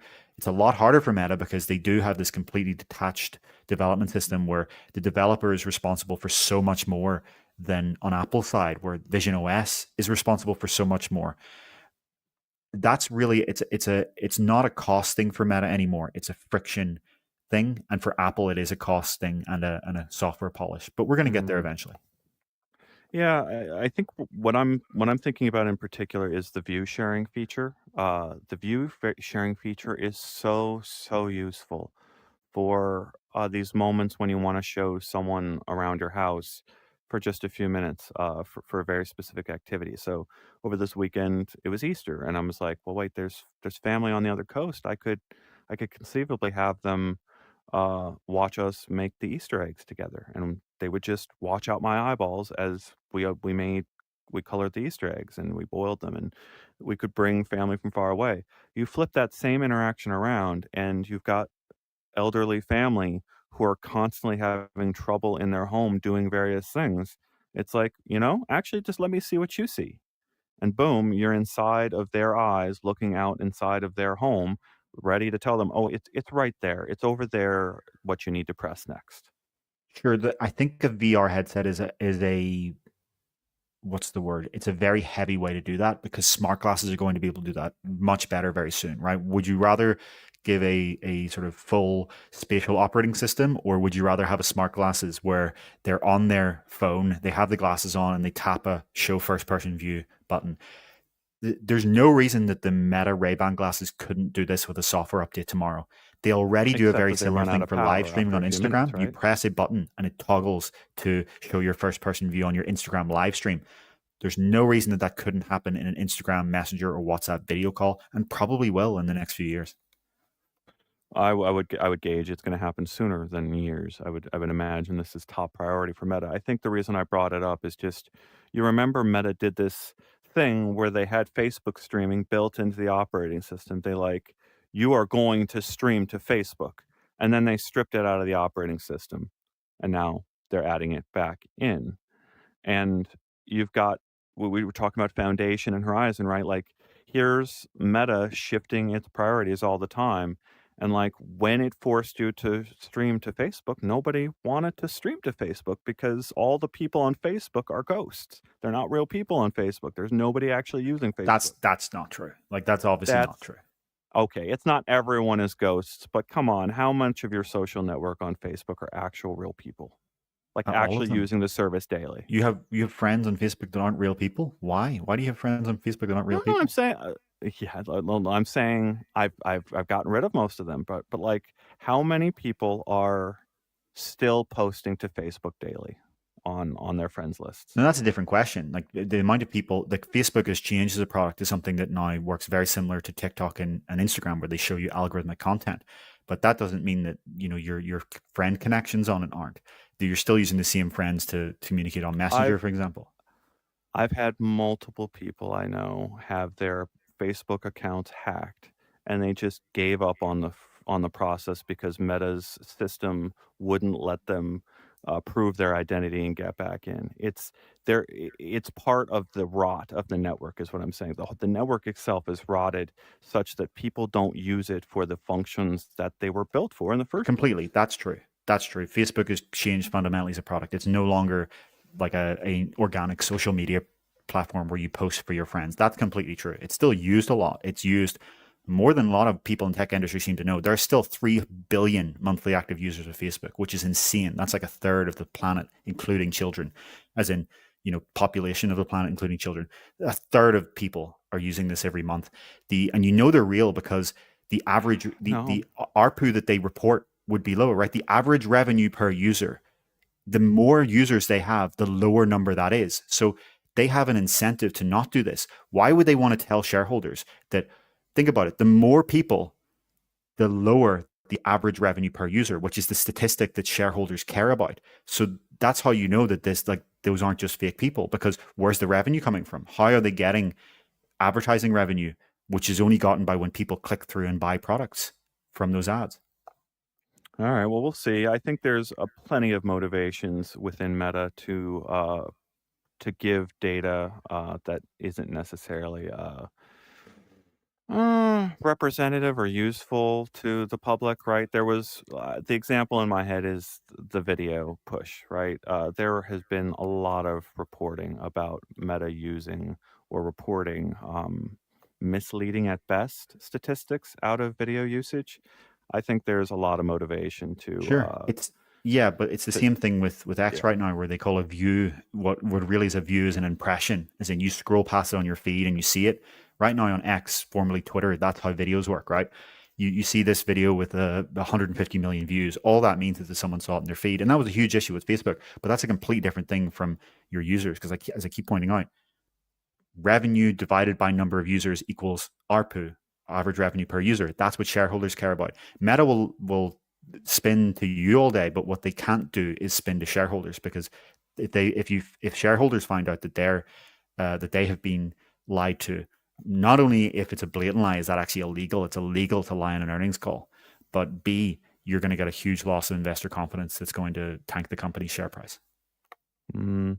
All right, well, let's move on to our next subject here. It's a very good transition to the meta area of our conversation. We've got some decent sized meta stories to cover here. So, the first one here is that new Quest Store and App Lab apps will not be allowed to support Quest 1 starting in May 2024. David, why don't you give us more context on this? Yeah, there's been some sensationalism around this for sure. Some people are saying that, this isn't on its own a huge moment for Quest 1. So, to be clear, yes, the news is that the new Quest Store and App Lab apps can't support Quest 1 from May. So, if you're making a new app or game on the store from May, you cannot still include Quest 1 support. And that may sound significant on its own until you realize that almost no new Quest Store and App Lab apps and games already do support Quest 1 for quite a few reasons. Firstly, the version 51 of the SDK, the Oculus SDK, already dropped support for Quest 1 back in April 2023 of last year, so 1 year ago. That means that any developer that wants to use a newer SDK version, which is needed for dynamic resolution, super resolution, virtual keyboard, multimodal, and Quest 3's feature like scene mesh, depth API, inside out body tracking, any of those features in newer SDKs, as soon as you want to support those, you can no longer support Quest 1 anyway. The other problem is that Quest 1 is running an old version of the operating system. It was already announced in January of last year, now almost a year and a half ago, that Quest 1 support was going to slowly be dropped over time. Quest 2 and 3 and Pro are on V63. Quest 1 is still back there on V50. So the other thing is just that Quest 1 is so much less powerful than the modern headsets that unless you're building a simple app that doesn't really matter for performance, you're already going to really, really struggle to support it. That's already why why many developers of Quest Store apps have dropped support. A huge number of Quest Store apps no longer support Quest 1. And it's not because Meta has demanded it, right? This news still doesn't change the fact that if you're an existing store app, you can continue to support Quest 1 if you want. If you want to stay back on V50 of the SDK, you can continue to support it if you want. But let's have a look at the GPU power of Quest 1. Quest 1 is on the Snapdragon 835, right? Here is the XR2 Gen 1 of Quest 2, and here is the XR2 Gen 2 of Quest 3. The bottom bar is the higher end chip that the Samsung headset will use. That is an anemic GPU power compared to the modern headsets. It's a huge burden for developers to support that, and it's somewhat similar as well on CPU. At some point, technology has to move on. If developers have to keep supporting a headset that is almost 5 years old, that uses a chipset that's almost 7 years old, that's going to hinder innovation. It's going to mean the games are smaller than they could be, with less interactivity than they could be, with worse graphics than they could be. What I've argued for quite a while, though, is that the real issue isn't this admirable idea that all technology should be supported by everyone forever. What really should happen is that Meta, like Apple, should have a trade-in program. Meta should allow people to trade in their Quest 1 for 100, 150, whatever amount of dollars value against a new headset. And that could be a huge opportunity, for example, when the rumored Quest 3 Lite or Quest 3S, whatever it is called, comes out. You could be at the point where you get a half price on that by trading in your old headset. That's what should happen here, not perpetual support for what is now quite ancient hardware. While making the comment, I'm sure people will keep using Quest 1s for PC VR, where none of that compute matters anyway. That's a very good point. And then I liked this comment up above where they D1360 said, "Good OLED boy." I love that, referring to the OLED display inside that headset that made a big difference. It's funny to think that we've been discussing, David, the idea that Apple is choosing Apple Vision Pro as the basis for their future, whereas they had this OLED display here, and then they had to pull back from it a little bit to get to their actual dream, which is lower prices. Um, Ready Yeah, I to think talk it's about the next density subject yet? as well. Yeah, no, I think the last thing I'd say is that is completely true. Like the OLED display on Quest 3 or on Quest 1, sorry, is a real loss in the more modern headsets. It does suck that LCD doesn't have the ability to show true blacks, that you lose that contrast. But as far as we know, there just aren't companies making mass producing affordable OLED displays at the correct density for pancake lens headsets. It's why, for example, Sony's headset likely went with Fresnel lenses, as well as how long it was in development. The fact that they just weren't able to get OLED panels at the right density. To get that density, you have to go down to micro OLED, like an Apple's headset, which is a completely different manufacturing process than regular OLED. Like OLED micro displays are not just small OLED displays.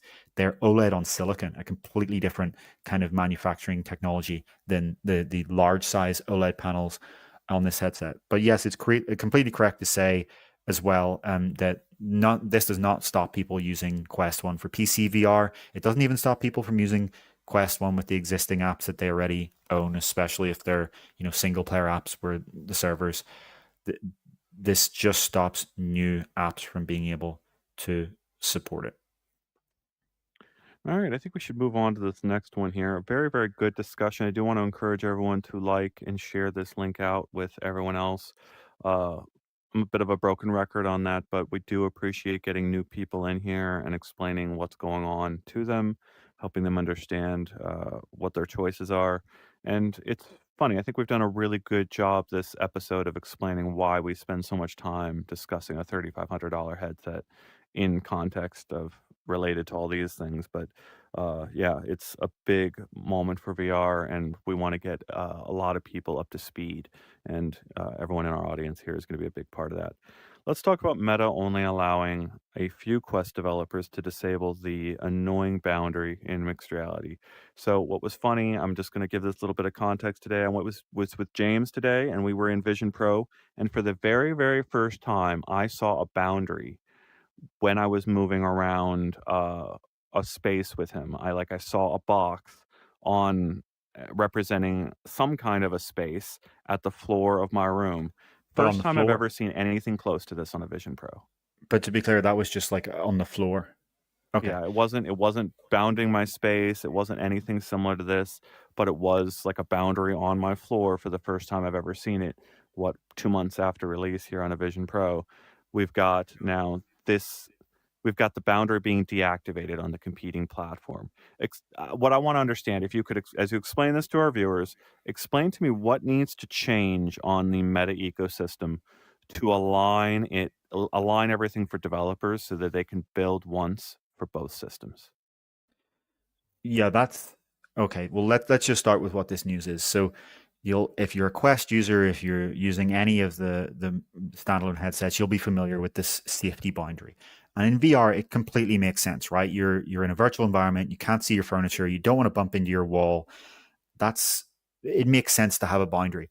The problem is that as Quest 3 comes out, Meta is trying to shift the Quest to being also a mixed reality platform, and you have all of these mixed reality games and mixed reality modes. And in mixed reality, this concept of boundary makes a lot less sense because you can already mostly, in most cases, see around you, right? You want to be able to use your full room. You want to be able to walk over here and kind of reach over your couch and reach over your table and maybe place a virtual item on that table without having this big annoying boundary blast up into your face. And remember that this boundary renders over everything, regardless of depth, which can even introduce uh, depth conflicts, which can give you eye strain. That's a real huge problem. And so we're on V63 of the Quest software right now in terms of what's publicly released. And back in V57, we reported that Meta had said that some apps with mixed reality would no longer have this boundary. And the company at the time didn't say what this meant, like which apps were included, how, what does this mean? We now learn what that means. So any Quest app can disable the boundary when pass-through is active by using this flag in the manifest of the app called contextual boundaryless app. The problem is that any app trying to upload a build with this to the Quest Store App Lab will be rejected unless they're on a special Meta whitelist. So Meta is on a per developer basis, giving developers the ability to turn off this boundary in mixed reality. But it's not something that any developer can use. It's only the developers that get permission. And so far, this includes Cubism, Archeo, Aspire 2 Stealth Operatives, the mixed reality mode of it, the Home Invasion mode in Drop Dead the cabin, Meta's own First Encounters demo, and Laser Dance, which is an upcoming room scale mixed reality game from the developer of Cubism. And so Digital Load, the developer of Aspire 2, told us at UploadVR that the boundary existing in mixed reality was their number one complaint from buyers before this update and had resulted in many one-star reviews. So they had said that they had been requesting to Meta, please let us disable this boundary. And Meta finally let them be on this list of privileged developers. Now, the big question you may immediately be asking is, why? Why on earth can't any app disable this when they use mixed reality? Surely it doesn't make sense to only do it like this. And the reason, when we asked Meta's VP of VR, Mark Rabkin, this last year, he pointed out something that isn't obvious at first, but actually makes a lot of sense, which is that VR and mixed reality, or AR, whatever you want to call it, these aren't modes. This is a spectrum. In VR, 100%, in what we all call VR, 100% of your field of vision is covered by virtual elements. In a simple mixed reality game where you have something on your table, maybe 10% of your field of vision is covered by that. But what happens in the blurry medium here? What happens when there's so much mixed reality content in your space that it's actually covering your view of your furniture, so that if you didn't have a boundary, you would bump into it? That's a huge unsolved problem.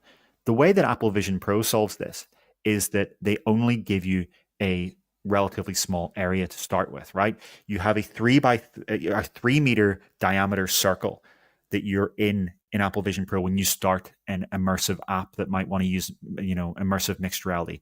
And once you move outside that boundary, as Ian and I are swaying around, it will fade into transparency. You can't, Apple Vision Pro doesn't support room scale for this kind of content.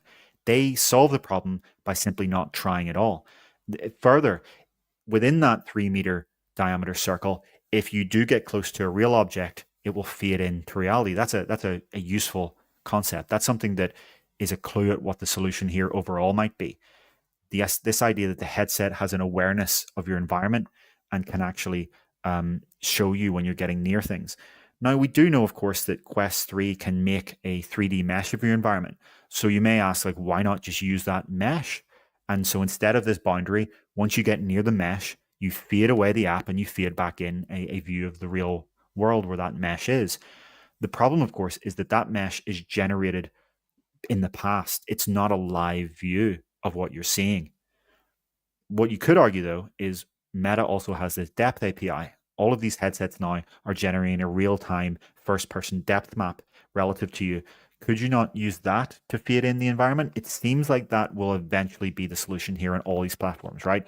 These headsets will have such a good real-time understanding of the physical geometry in front of you that they will be able to contextually feed it in and warn you. This current Guardian system is clearly far, far, far too crude for mixed reality. The question is, how long until we see Guardian 2.0? How long until we see what comes next? Yeah, and I would expect them to roll out a lot of changes when we see the lower end Quest 3, when we see whatever that pops out. I would imagine them to push a pretty big update across their platform for both Quest 3 and that headset. I think it's time to move on to our last few subjects here. We are building towards a big last subject here as we look back on 10 years of Oculus under the thumb of Mark Zuckerberg. But before then, let's talk about Meta's Horizon Workrooms changing and losing some features, but also getting a few additions. So, David, why don't you walk us through what is happening to Horizon Workrooms? Yeah, we don't need to spend a huge amount of time on this, but we'll cover it. This is Meta's remote collaborative productivity app. This was obviously launched around the huge push towards remote work. This was pitched very much as a remote work solution. These are the same avatar system that we're using here, which was arguably one of the biggest criticisms of Workrooms. But as an app, when you're in it, it's actually really useful. You have your PC's view in front of you, and you can easily screen share that onto a larger monitor view. We do some of our meetings this way, and it's actually really compelling. I've heard from multiple startups that aren't even in VR that use this as their meeting tool because, as we were talking about back in the avatars discussion, having spatial audio for each individual person and a shared context space is so much more compelling compared to having a grid of webcams in front of you. This is pretty inarguably the future of meetings, but there obviously will need to be advancements in headsets and avatars to get this to be wider spread. The biggest problem with Workrooms is that it's actually as much a web app as it is a VR app. And right now, to set up a workroom and a meeting, you have to go on to the web app on your PC and enter someone's email to invite them into the workroom, which is obviously a really clunky solution and really frictionful. So this big update is coming along, and it's going to remove this is going to remove that requirement and allow you to set up meetings in workrooms from inside VR. You'll just be able to invite someone who's on your Meta friends list or share a link either out to your Slack or WhatsApp or Messenger or whatever, and have them pop in there with you. That's going to be the big focus of this update, is killing off that friction and making this a lot easier to use. In fact, that friction was a huge criticism of the Verge's Quest Pro review. They said, it's crazy that this is the flagship app for Quest Pro, right? This is the app that Quest Pro was made for, and this app was made for Quest Pro pretty inarguably, right? In fact, Quest Pro's controllers even have these stylus tips that you can attach to draw on a virtual whiteboard in Workrooms. However, that is what's being killed. I just alluded to the fact that a key feature is being killed off. In this big overhaul that is going to bring these improvements to friction, they're going to kill off the whiteboard. And so focus will just be sitting at your desk and sharing your PC, and any kind of creativity you want to do, you'll do on your PC screen and cast it up rather than doing it with a physical whiteboard. And some people really like that whiteboard, and so that will be a big loss for those people. But Meta is also promising some other improvements, including they are going to give you a more comfortable viewing experience for screen sharing, improved graphics for the lakeside virtual environment, and the ability to resize and adjust the distance of your virtual monitors in the solo personal office. Because Workrooms actually has another functionality, as well as being this online meeting room space. It's kind of two apps in one. It's also an offline solo personal office that can turn your laptop or PC into a triple screen setup. So yes, with Apple Vision Pro right now, you can bring up your Mac screen into a giant screen. But what you can do with Workrooms that you actually can't do on Apple Vision Pro with the Apple built-in software yet is give yourself a virtual triple monitor setup. Your laptop screen will pop up and be giant, but you'll also get these two extra entirely virtual monitors. And so with this Workrooms update, Meta is promising that they're going to give you the ability to kind of dynamically resize and adjust the position of those. So I already know some people who use this. The Quest 3 has passed the resolution threshold for some of those people. You can imagine that once Meta releases another Pro headset with even higher resolution displays and better comfort, that can be something that people really start to use. Yeah, so, uh, I'm seeing people in our comments, James O'Laughlin saying, "I forgot about the stylus tips, so they're becoming useless already. Meta needs to get their act together. No sense of longevity. They have a reputation being created." Yeah, David is on the record with an article out there, a couple of years back now about how Meta leaves customers behind through things like not having a buyback program. And to his point about the review from The Verge and just even our own sense of testing this headset out, this app should have been the operating system. The stuff inside of this app needed to be there the moment you opened up the headset, which is what Apple has done with Vision OS. You open that, you put the headset on, and Freeform is right there on your list of apps, and you've got a virtual whiteboarding session. You've got your keyboard, you've got your trackpad, accessible throughout the entire operating system. This was one of those really nasty situations where, like, you could Bluetooth connect a keyboard inside of Workrooms and then also Bluetooth connect a keyboard in the system settings, couldn't you? Am I wrong on that? Yeah, because when you're using your PC, you want your keyboard to be connected to the PC, not the headset. But I agree that there was a huge amount of clunkiness here. This definitely should have been built into the OS, and not the solo office should be built into the OS. It shouldn't be buried inside an app. You can argue that the workrooms themselves can be in the app.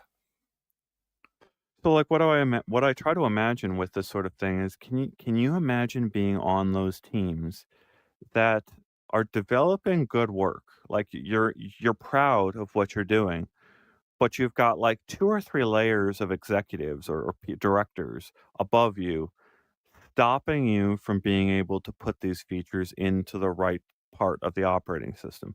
So you're like working on a project and constrained by whatever you've been told to do by your higher ups. And I think there's a pattern here. I think we've seen this story play out. Um, Quentin, why not just allow the option to do either? Meta keeps kneecapping themselves. I think I think that's the feeling. That's the reputation that James is getting to, that Meta has a very good track record now of going one step forward and two steps back with their software at almost every turn because there wasn't a holistic, smart plan from the outset that bore weight for 2 or 3 years. What they're doing is releasing a product and then 6 months in going, "Oh, oops." Right? Like, that's what it feels like. Yeah, for sure. It is confusing that this is a flagship feature of this app and they're taking it out. You could argue it maybe is because so few people have the Touch Pro controllers. Sure, you can do this with the other controllers, but it's a lot more clunky. Maybe they're going to bring it back someday. I do imagine that this is going to be, if they can get this friction down, right, and then they can eventually I would imagine the codec avatars will arrive in this first. If they can get all of those stars to align with Quest Pro 2, I don't agree with the people that say that Quest Pro 2 is going to have the same fate as Quest Pro 1. I think if you do get a Quest Pro 2 that has the horsepower, has the pass-through, has the resolution to really do these virtual screens compellingly, and you can get those codec avatars in, this could be a lot better received than the original Quest Pro. Um, it is a shame that they have to take out features, but that does at the same time mean that they can focus more specifically on the core functionality that they want to achieve with this. All right, I think we're moving close to the last subject here. Oculus to Meta, 10 years of Mark Zuckerberg's quest for VR. So it was March of 2014 when everyone learned that Mark Zuckerberg had acquired Oculus. And for any, you know, sound off in the comments if you remember where you were in 2014 when you heard that news. I'm curious how many of those folks we have in our audience and how much of our audience is on that journey with us that long. I wrote this article about this 10-year journey. I would like to hear David's take before I recap my some of my thoughts on that 10-year journey. David, what do you think 10 years of Oculus at Meta means? Yeah, I think there's so many angles you can come at this for. There are so many people with strong views on this as well. There are some people that have this idea that VR would be so much further had Facebook not acquired Oculus back then. There's other people that say VR would be nowhere without it. I think VR would be very, very different had Facebook not acquired Oculus. I think a lot of people underestimate how much it affected every other company in the space.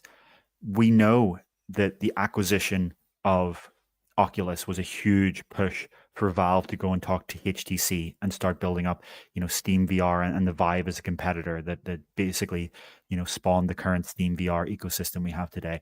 We know that acquisition sped up the timeline and the ambition of Sony's Project Morpheus that became PlayStation VR. There were a bunch of companies and executives who probably never give a second thought to VR. I remember the CEO of Unity at the time said this on stage, that they had talked to so many, executives and investors who thought that this was just some random, DIY nerdy niche thing. And then once they saw Facebook spend over $2 billion, they were like, wait a minute, there's something here. And a lot of the current projects of today were spawned as a sort of secondary concern of that decision. But if we even talk about what's happened from now to then, it's crazy that back then the goal was just to release a PC headset, not even with controllers, just a virtual reality headset for your PC that you would use with a gamepad or a mouse and keyboard or a flight stick.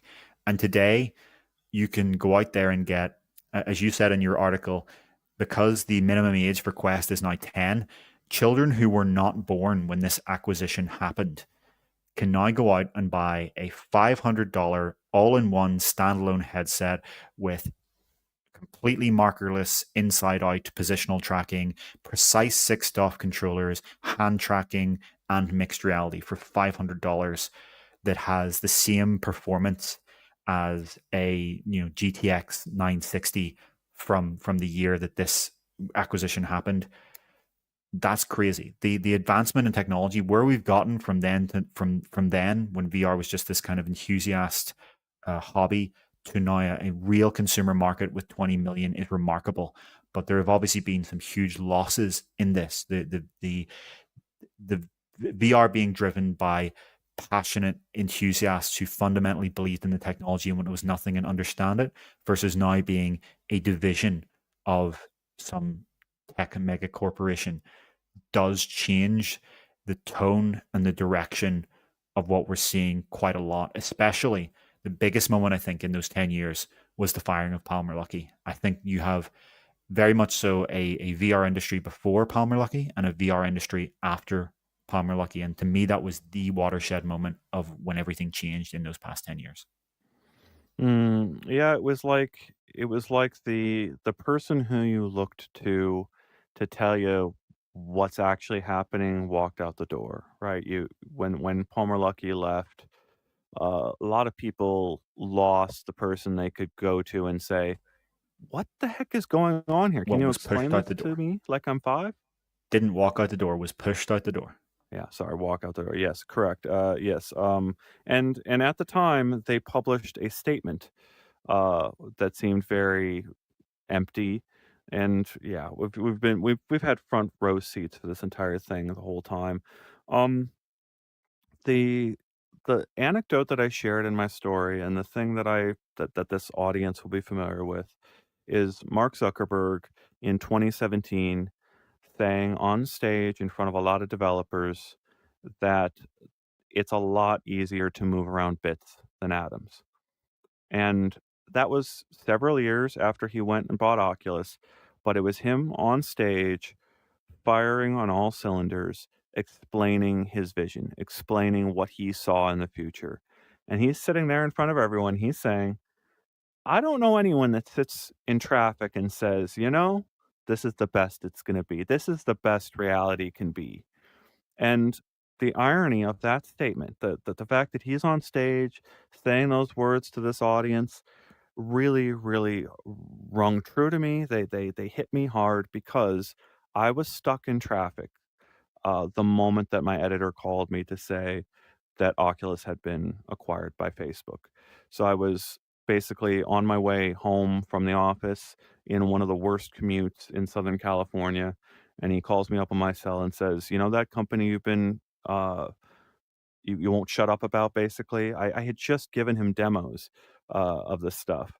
Uh, I just watched. I had marched my editor out to Oculus headquarters because I needed him to see these demos and actually, you know, believe me a little bit on why I'm reporting on this company so often.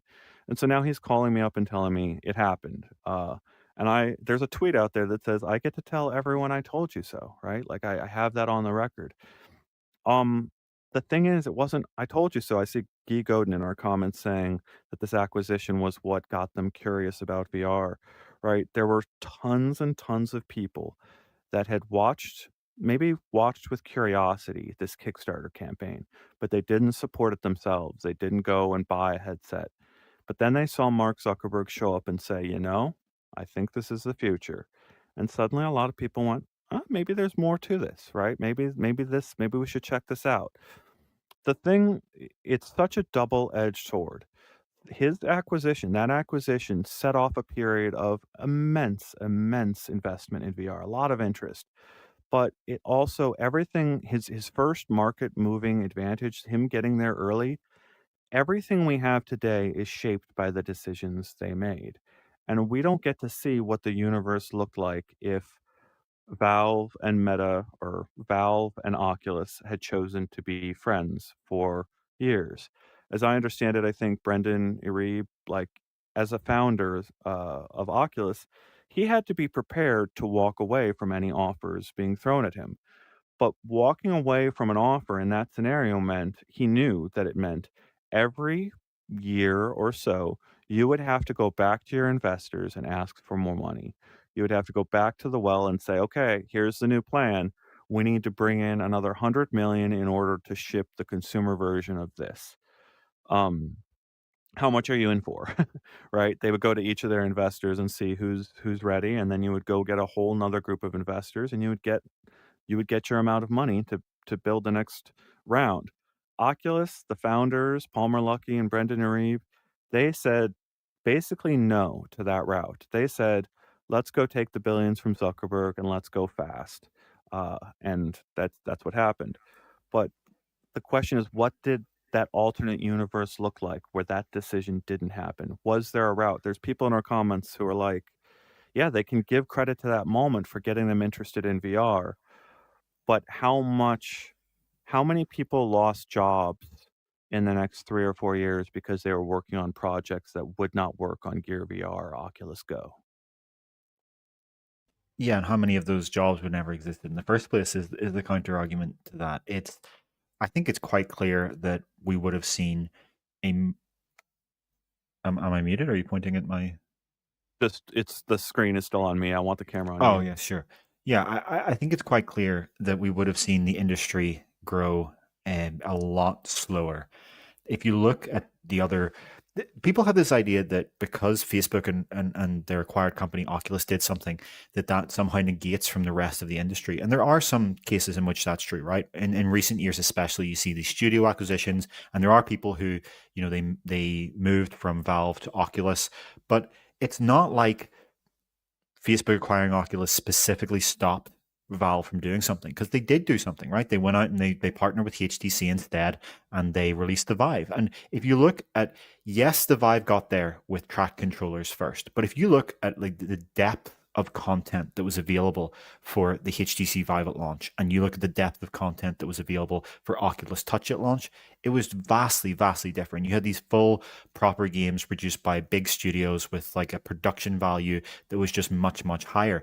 That kind of content could not have come organically from sales of the Rift, from pre-orders of the Rift. That was Facebook megabucks. That was money that they never expected to get back and did not get back through organic Rift sales. The kind of games that we saw emerge, like Arctica One and Brass Tactics and Lone Echo and Stormlands and all of these kind of games.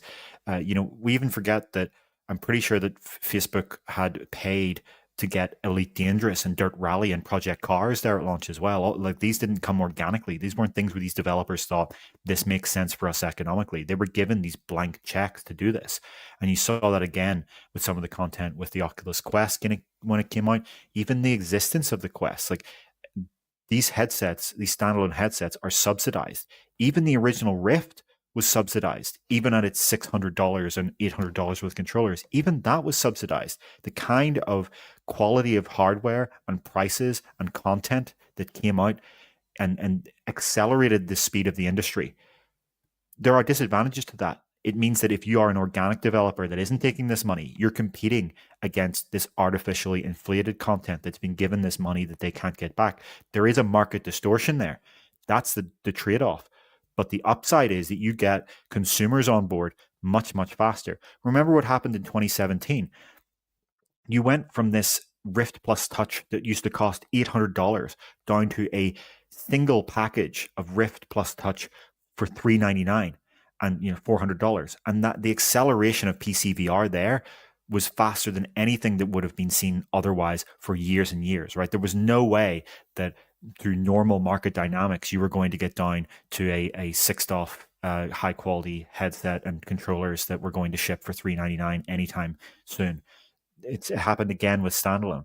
You have this huge, huge market dynamics that you get an injection of billions that accelerates things, and then you have the developers that are stuck, unable to compete with that. It depends whether you think this is a good thing, really depends on whether you're looking from a market and consumer perspective or from a developer perspective. But what's very clear is we would not be sitting here with a Quest 3 type product today had the market been left to just grow on its own organically. Hi, Port. Lots of really, really interesting comments here responding to everything David is saying here. Hi, Port, mentioning Amen. There's a generation of AAA VR content that nobody seems to know about that was lost to time because it was all PC based. It was lost to time because Oculus pulled up any support of its PC platform because they got crushed, just like everyone else in the PC space, by what Valve is doing. So, what do we have? We have Windows Mixed Reality ending its plan this year. We had HTC lose we in our comments, people mentioning it, but HTC losing the plot over the couple of years there. And then you have this wave of big content over on Oculus that never got ported over to Steam and never got that additional Steam sales for a lot of that stuff. I don't think Uh, it's true to say that Valve, beat Facebook in this. I think if you look like the Rift and the Rift S, the Rift outsold the Vive and the Rift S outsold the Valve Index. What happened was that Meta said this isn't the biggest we can make, this isn't as big as we care about, and they moved on to standalone. They didn't mm, they gave it away, right? Like, what do you mean? Like, if you look at the Steam hardware survey, the Rift S outsold the Valve Index. In fact, one thing that not a lot of with people mention content is that bought by Steam.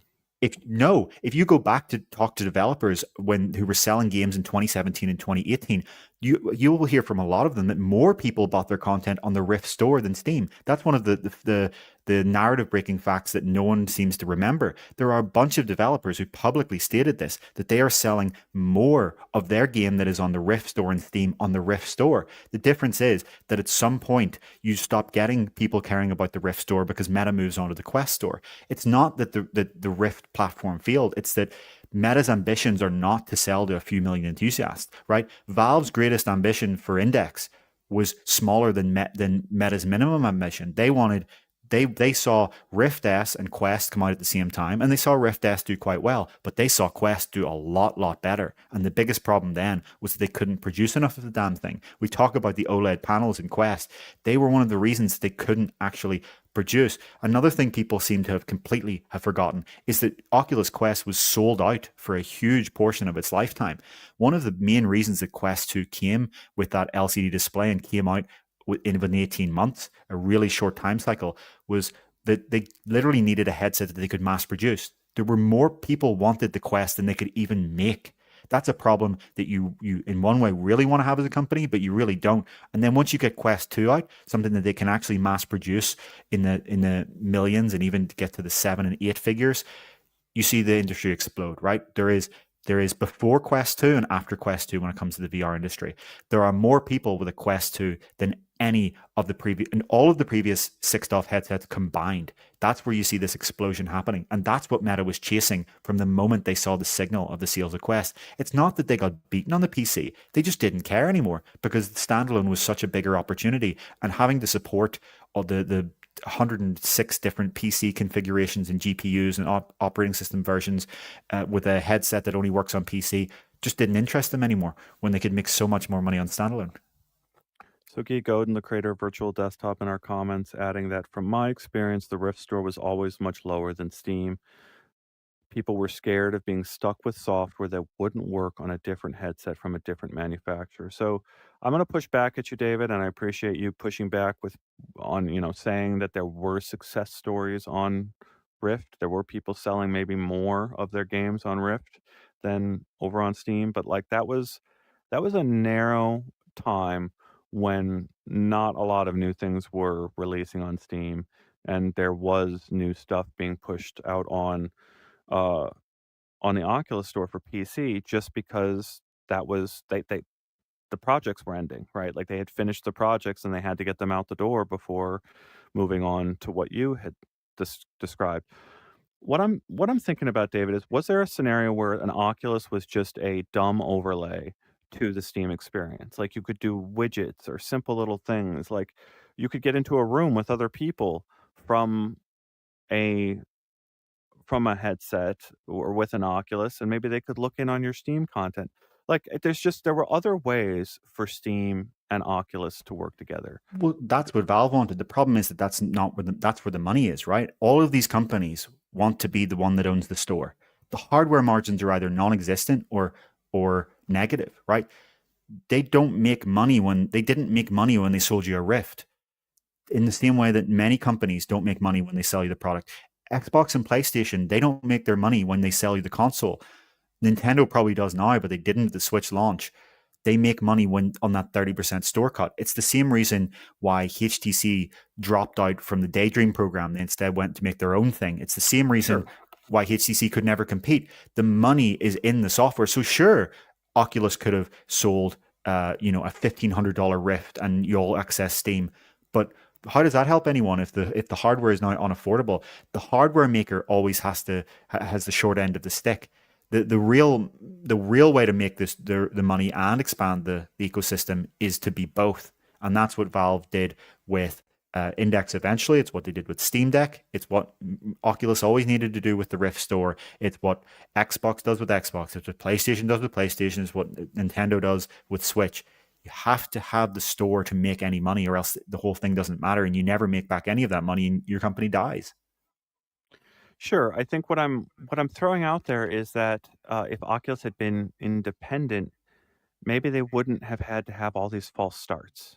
If there had been another route here, maybe they could have, uh, come up with a more cohesive operating system that did more of what people wanted to do today than all these things that we keep complaining about, that, like, Meta is Meta is making an operating system for Meta, not an operating system for VR users using their headsets, right? Like, we've got Guy Godin in our comments, and we've got, uh, like, the creator of Virtual Desktop, and you've got a like, it's more than just a utility to a lot of people. That's their portal to all of their favorite worlds, or most of their favorite worlds.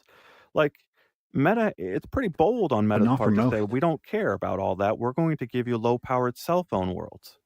Well, that's what people can afford. Most people don't own a gaming PC, right? Most people that buy a Quest, like this has been settled years ago. They don't own a gaming PC. It doesn't matter how good virtual desktop is because they don't have the $2,000 computer in their house to connect it to. It simply doesn't matter. The magic of Oculus Quest, the magic of Quest 2 is that you don't need one. And yes, with Quest 2, with Quest 1, as we looked back, you get that low-powered cell phone. But with every generation, they're increasing the performance and increasing what you get, right? You start, yes, with these shitty cell phone graphics, and then it goes, oh, it's a little bit better. This is starting to approach consoles, and then you get the Quest 3, where once developers start to really take advantage of it, it's like this looks as good as PC VR did back in 2016 in many cases. You play Red Matter 2 on a Quest 3, it looks better than what most PC VR games looked like back in 2016 if you take off the rose tinted goggles and actually remember what they really looked like. That's a problem that can be solved over time. And the thing is, it still doesn't matter, even if it's much, much, much worse. It doesn't matter because most people don't own a gaming PC. L Let me see if I can. I'm trying to get at something here that's might not come across. I apologize if it doesn't. But if Meta and Oculus had been on a different timeline for the development of an operating system, they might not have been faced with forking Android. They may not have gone to battle with Google. And what I'm getting at here is, like, all of these things that we're talking about right now, but by all indications, it seems like Apple chose a smart time to roll out an operating system for spatial computing. This feels like a good smart year to try to do it. But, like, having an operating system arriving today that was built from the ground up for spatial computing means that it reaches out to all of these other technologies, including my Mac, my PC, my iPad, my phone, my watch, my FaceTime network, my messages, my flat screen apps, all of these other things. It reaches out into all these things and pulls them into the operating system for use. What Meta's drive to, like, be first and get that operating system up and running, they've given you have a nice collection of worlds that are good to spend time in for, like, anywhere between an hour and 10 hours, right? Like, you have to and it's a very particular type of world. You have to spend, 30 seconds to a minute or 2 minutes just to get into the world. You put on the headset and go, "I wanna go into Asgard's Wrath 2." So you put on the headset. What is your start time from that moment of entering your headset to you in the first moment of content for Asgard's Wrath 2? That amount of time is w is true of almost everything on Meta's ecosystem. It's a minute to a minute and a half. It's a horrible, massive amount of time because they put all of their investment into dozens of deep, immersive virtual worlds.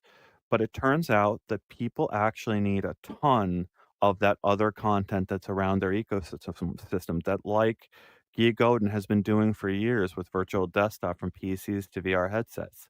Like, if Meta had chosen a different timeline or a different path, maybe they wouldn't have, uh, left people with so many reasons to put down like, all that friction we're discussing, it's because these siloed worlds all exist in 1-minute travel times between them. Like, I wanna drop out of one world and go to another, it takes travel time to go from one to the other, and you can't have 2 windows floating in front of you from your 2 favorite apps. That's a pain in the butt on the Meta ecosystem. Yeah, there's first mover advantage, but there's also first mover trap, right? In that, yes, Meta was able to be there first, but as you say, there are a bunch of engineering and design decisions that were made in those early days that are just not conducive to growing the market now. And they are kind of stuck with a lot of this technical debt because they have this system that's very architected around these individual apps running game engine runtimes that are completely separate from each other. And when a new feature comes out, every developer needs to go and manually implement it for it to matter. And everything is just a big giant download from the store. Whereas yes, Vision OS is a completely different approach, where so much of the runtime is the operating system. In the shared space, the app isn't doing any of the rendering or lighting or spatial audio or even in the interaction or the hand tracking. All of that is done by the system. So when that improves, it comes across the board for anything else in the shared space. And then it's a dramatically different approach. It's something that took clearly many years of thought, and you would never have been able to get that from launching so soon, right? The current Quest operating system is it takes its roots back to 2014's Gear VR, the Samsung phone headset. They with Oculus Go, they took the Gear VR software and put it into a standalone form factor with a fork of Android, and everything we've had from there has been an iteration upon that, right? All of those decisions made back in 2014. There's also, in some ways, that they're trapped with the decisions around input that were made for the Rift. These touch controllers today, they have thumbsticks and buttons and triggers because that's what the Rift had.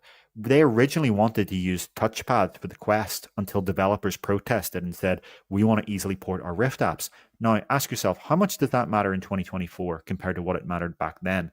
Not a lot. In the grand scheme of the long term, it didn't matter. You could argue that for things other than traditional hardcore gaming where you're pushing around a stick, it would have been a lot better to have a much more simplified controller for standalone. But now they're stuck in the fact where if they ever want to update that controller, they will kill backwards compatibility with all of the content on the store. That's a huge, huge problem. You could argue, for example, that one of the huge flaws of the touch style controller is that there are 2 buttons per controller. Try to tell how many games you go into and it says press X. And if you're a new user, you're like, what the hell's X? Like, what? I can't even see my controller. What am I supposed to be pressing? You kind of have to feel for which button. Again, if you're an experienced VR user, this is going to sound crazy to you. But imagine you're a new user, especially imagine you're someone who's not familiar with a game controller. You could argue that there should be one button, and instead of saying press X, you say press the button on the right controller. These kind of things could only be figured out if they had been able to have the benefit of hindsight. When Samsung and Google announced their platform later this year, they're going to have a fresh start. Apple had a fresh start. None of Meta has never had the opportunity to have a fresh start. Meta is always building on what they've been building on for 10 years. And that is a huge advantage for content. It means you've got all of this Quest Store content that a competitor like Pico or HTC Vive Elite has to start from scratch on. It also means that, for gaming, Apple Vision Pro is just not going to be there for a very, very long time, if ever, for hardcore gaming, but it has a huge, huge debt to be paid. I really appreciate your commentary on the trap of being an early mover, and I think I want to bring up because you're talking about Google. This Andrew Eich comment from Alchemy Labs. I think I talked about it last week. I'm going to talk about it again. Google Alchemy Labs suggesting to me that tracked controllers, or at least controllers in general, are likely to become a peripheral for VR going forward. And the thing that gets me about that is I could see Valve embracing uh and taking on Joy-Cons as an input mechanism. I Why could see Joy-Cons? I know. We'll talk about Joy-Cons here. Look, feel free to argue with me about it. I look, Oh, we're gonna fight about this for years, man. Um, you've got Alchemy Labs saying that they see tracked controllers becoming peripherals, and that's what the example here fits with what you're saying, that if if Meta had waited longer, could they have tracked the gamepad in your hand? Could it have been useful if you had tracked the gamepad in your hand? Well, I Sony know did that that. Sony tried it. That was Go ahead. PlayStation VR 1. Why would what does that really add? It doesn't. It added a few little gimmicks, but what people loved about PlayStation VR 2 was that they had two real track controllers. That's the biggest improvement in PSVR 1 to 2 is getting these proper track controllers. That's what, I agree with what Andrew is saying about track controllers being an optional thing in the long-term future of VR. 100%. They will very, very likely, you will buy a headset. By default, you'll have hand tracking and eye tracking. And then if you want to play games, you will buy the controllers for $50 or $100 extra. Or maybe, you'll have two SKUs. So one box will have the controllers and another won't. So if you know from the start you definitely want to play these kind of games, you'll do it. The only thing we disagree on is the idea that this will somehow be Nintendo Joy-Cons. It won't. It'll still be touch style controllers, because otherwise, if you want to have this fantasy idea that you just any controller works, every developer has to go and implement those controller models and these different control sticks. And for what advantage? The Meta, if they wanted, could already sell you the touch controllers separately from Quest No. 3 for $50. If they wanted to, they could do that tomorrow. If Meta wanted to, they could start selling every Quest 3 for $450 without the controllers and say, if you want the controllers, it's $50 extra. I I'm losing something here on just trying to convey that there were paths here, and look, so there's people in our comments talking about how they feel disconnected in Meta's worlds. They feel like they're going into a place that's completely different than this other place, and it's a jaunt to go from one place to the other. The demonstration here, the thing that kills me, is I'm enjoying one piece of content in VR that was completely unintended for VR. I'm doing it with controllers in my hand. That's just all I need is two buttons. And then over in Alex, yeah, I need a little bit more to access the full game, but a lot of the interaction is there. But it's this enter button flicking into Half-Life Alex instantaneously is the thing that we lose on the MetaQuest ecosystem by and large. You have multiple minutes to switch between these different ecosystems. And I don't know when or if Meta ever speeds that up in significant ways to jump between different bits of content. Like, is it So I, always going to be a pretty big jaunt to go from one world to another inside Meta's ecosystem? I get And your point yes, for you can do standalone this with content. virtual desktop. I was going to say, yeah, with virtual desktop, it's not minutes, it's a few seconds, right? Same with Steam Link. You click Steam Link or virtual desktop, you click connect, and boom, you're an Alex. The If PC is necessary. I'm getting there that the PC is an amazing value add for your VR experience. That I would recommend a PC to most Quest users out there if they want to take their Quest further. And I'm getting close. If this gets a little bit better, if this implementation gets a little bit better, we could get to a place where a PC is a value add, where gamepads are a value add for your experience. And you acting like Meta could do this tomorrow, but I don't think they can. I think it's a lot harder work for them specifically, what to do you mean? adopt The gamepad or the PC? Be clear on what do you mean here? gamepads. Yeah, input You can connect a gamepad to your Quest 3, and you can use that to with virtual desktop or with Steam Link to play and your 2D install a games. flat app from where? Well, are you talking about installing which 2D game that people want to which flat game that people want to play? Are you installing on Vision Pro? You're not installing Helldivers. You're not installing Call of Duty. You're not installing anything like that. You're not installing Stardew Valley. Fortnite. Stardew Valley. Sure, there are some exceptions of games that run on Vision Pro, and that's very interesting.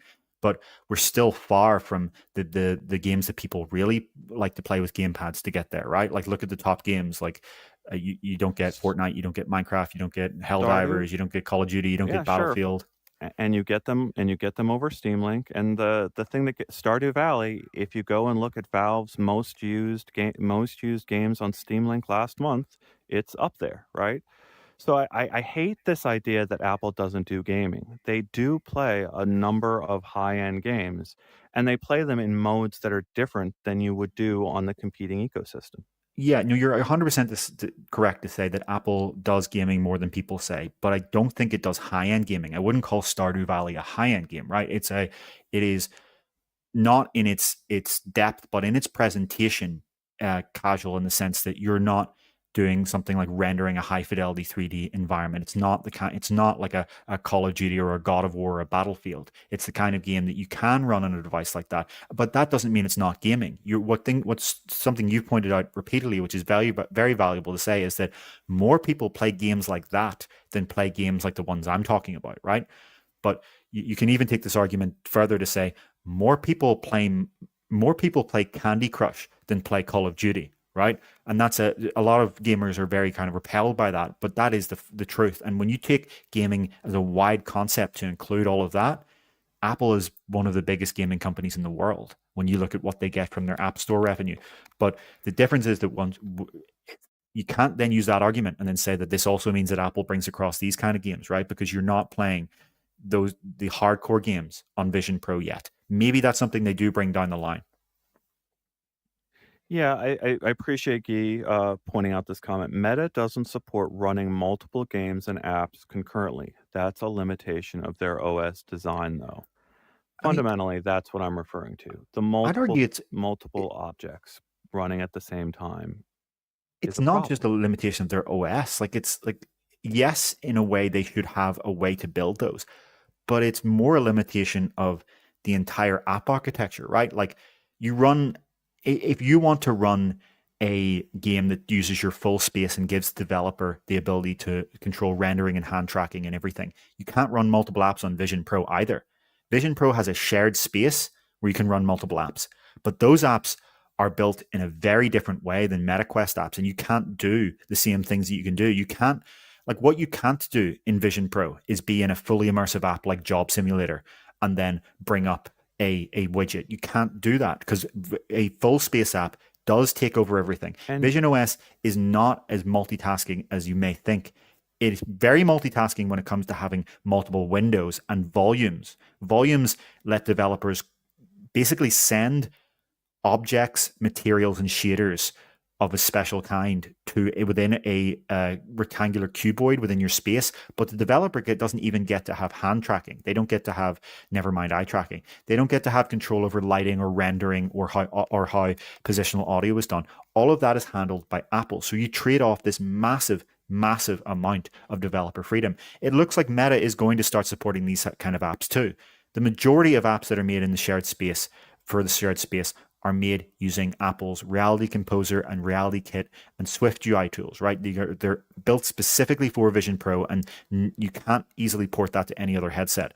What you may be able to do soon on MetaQuest is build Augment, which are the equivalent. So Quest may get the ability to do this, but you're going to build those in JavaScript with Meta's Spark tool. So the downside to building apps that run multitasking in either of these operating systems is you trade off a huge amount of developer freedom and portability, as in the ability to port from one system to another and build something only for that shared space. When it comes to building a fully immersive app, Vision Pro is no more a multitasking system than Quest. In fact, it's less because I can bring up now, right, in my Quest, and yet I can't do that in Vision Pro. If I bring up the browser inside a VR app in Vision Pro, I will completely lose everything virtual.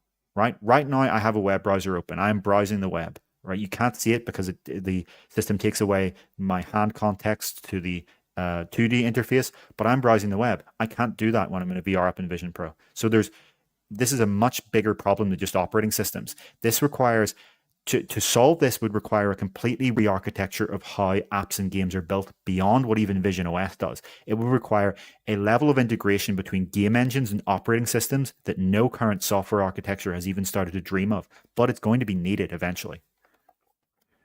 yeah, I guess what I'm wondering is there's people who have hacked Half-Life Alyx to include a lot of other things. There's people that go into Half-Life Alyx and just spend their entire time in that first room and use it as an open air painting location, right? And they use the overlay system in order to insert another app into the Half-Life Alyx environment.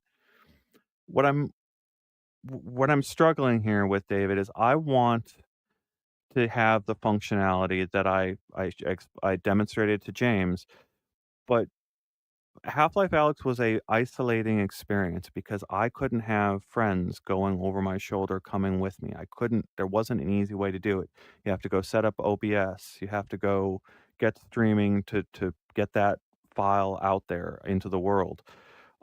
That's built in out of the box into Apple Vision Pro, and it's getting put back into the MetaQuest ecosystem via the Facebook Live streaming functionality. But then that's just one feature that I would really want in all of my virtual world is the ability to have other people come along with me. But then there's this other thing where I want like we are so as journalists who bring information to our readers, it's really, really, really difficult for us to go fact check something live on this show. For us to have I should have a window here, a window here, and a window here with the stories that we talk about during our shows. I should be able to pull a 3D object out in front of our audience here and show it to them. I should be able to hand you items and have you pick them up and move them around. These are all things that we cannot do because of the way Meta has architected its entire operating system from the ground up. Well, to be clear, it's something we could do if we had the time to implement, but I understand what you're saying. The operating system can provide this. But again, once you start talking about doing this in immersive apps, Vision OS can't do that either. Like what you're talking about happening in Half-Life Alyx works Yes, because the yes, PC you're right. ecosystem is so inherently open. Vision OS is based on iPad OS. There is no prospect of doing that kind of openness. Now, maybe at WWDC we see Apple talk about bringing some of that multitasking into the full space, a fully immersive app. But it's not just. I'm seeing a comment here of Lano saying, "I doubt it's a huge technical issue. Apple probably didn't allow it for performance." It's not just that. It's this completely on a technical level. There is a technical reason because again, in the shared space, people don't understand just how much the shared space is Apple, right? When you're in the shared space with your Windows and your volumetric apps, right? Even if you're playing something like a board game where you're, in an AR game basically, but you're still in the shared space, the developer is controlling almost nothing. Apple, you're basically just inside one giant Apple app. You're not really multitasking in a on a very specific pedantic technical level. You're inside a giant Apple app called Vision OS Shared Space, and developers are sending little bits of functionality and materials and shaders into this giant mega app, and Apple is handling how to control it. Once you go into something like Job Simulator, right, which is coming for Vision Pro soon, where you're in a fully immersive space, then you're back to the MetaQuest model of this is a Unity app where Unity is performing all the rendering and all of the functionality is being done through these Unity C# scripts. And then you lose this attachment to the rest of the operating system that's so magical in the shared space. And sure, you can do what Meta has done in a little way and kind of have all of these Unity features where you have these APIs to communicate out from the app into the rest of the operating system. And you can even do these things called render models where the operating system can send models into Unity. But how those are handled from an interaction perspective, how the physics is done, the audio is done, the rendering, all of this is then still done by the Unity engine, not the operating system. It's really hard to explain just how difficult this problem would be to solve. This is like changing how software is made level hard. This would require a complete rethink of what is an executable application and what is the operating system. A completely different relation between OS and app would be required to solve this. I think that's a good note to end off on today. After 10 years of development from Oculus at Facebook and now Meta, we're faced with a new stage in personal computing here with Vision OS launched this year as Meta tries to figure out where it's going next after the Meta Quest 3. And both of these companies are sort of reaping the rewards of what they did years ago. The decisions they made years ago are bearing fruit this way in this year. It's just in completely different ways. I notice people talking about, I want to mention Valve. Whenever this stuff comes up, people want that Valve headset. People want Valve to show us what does a PC look like that runs on your head. I want a PC on my head a Mac on my head is what Apple has given me with Vision Pro, and it's, well, No, they've given you an iPad on your head.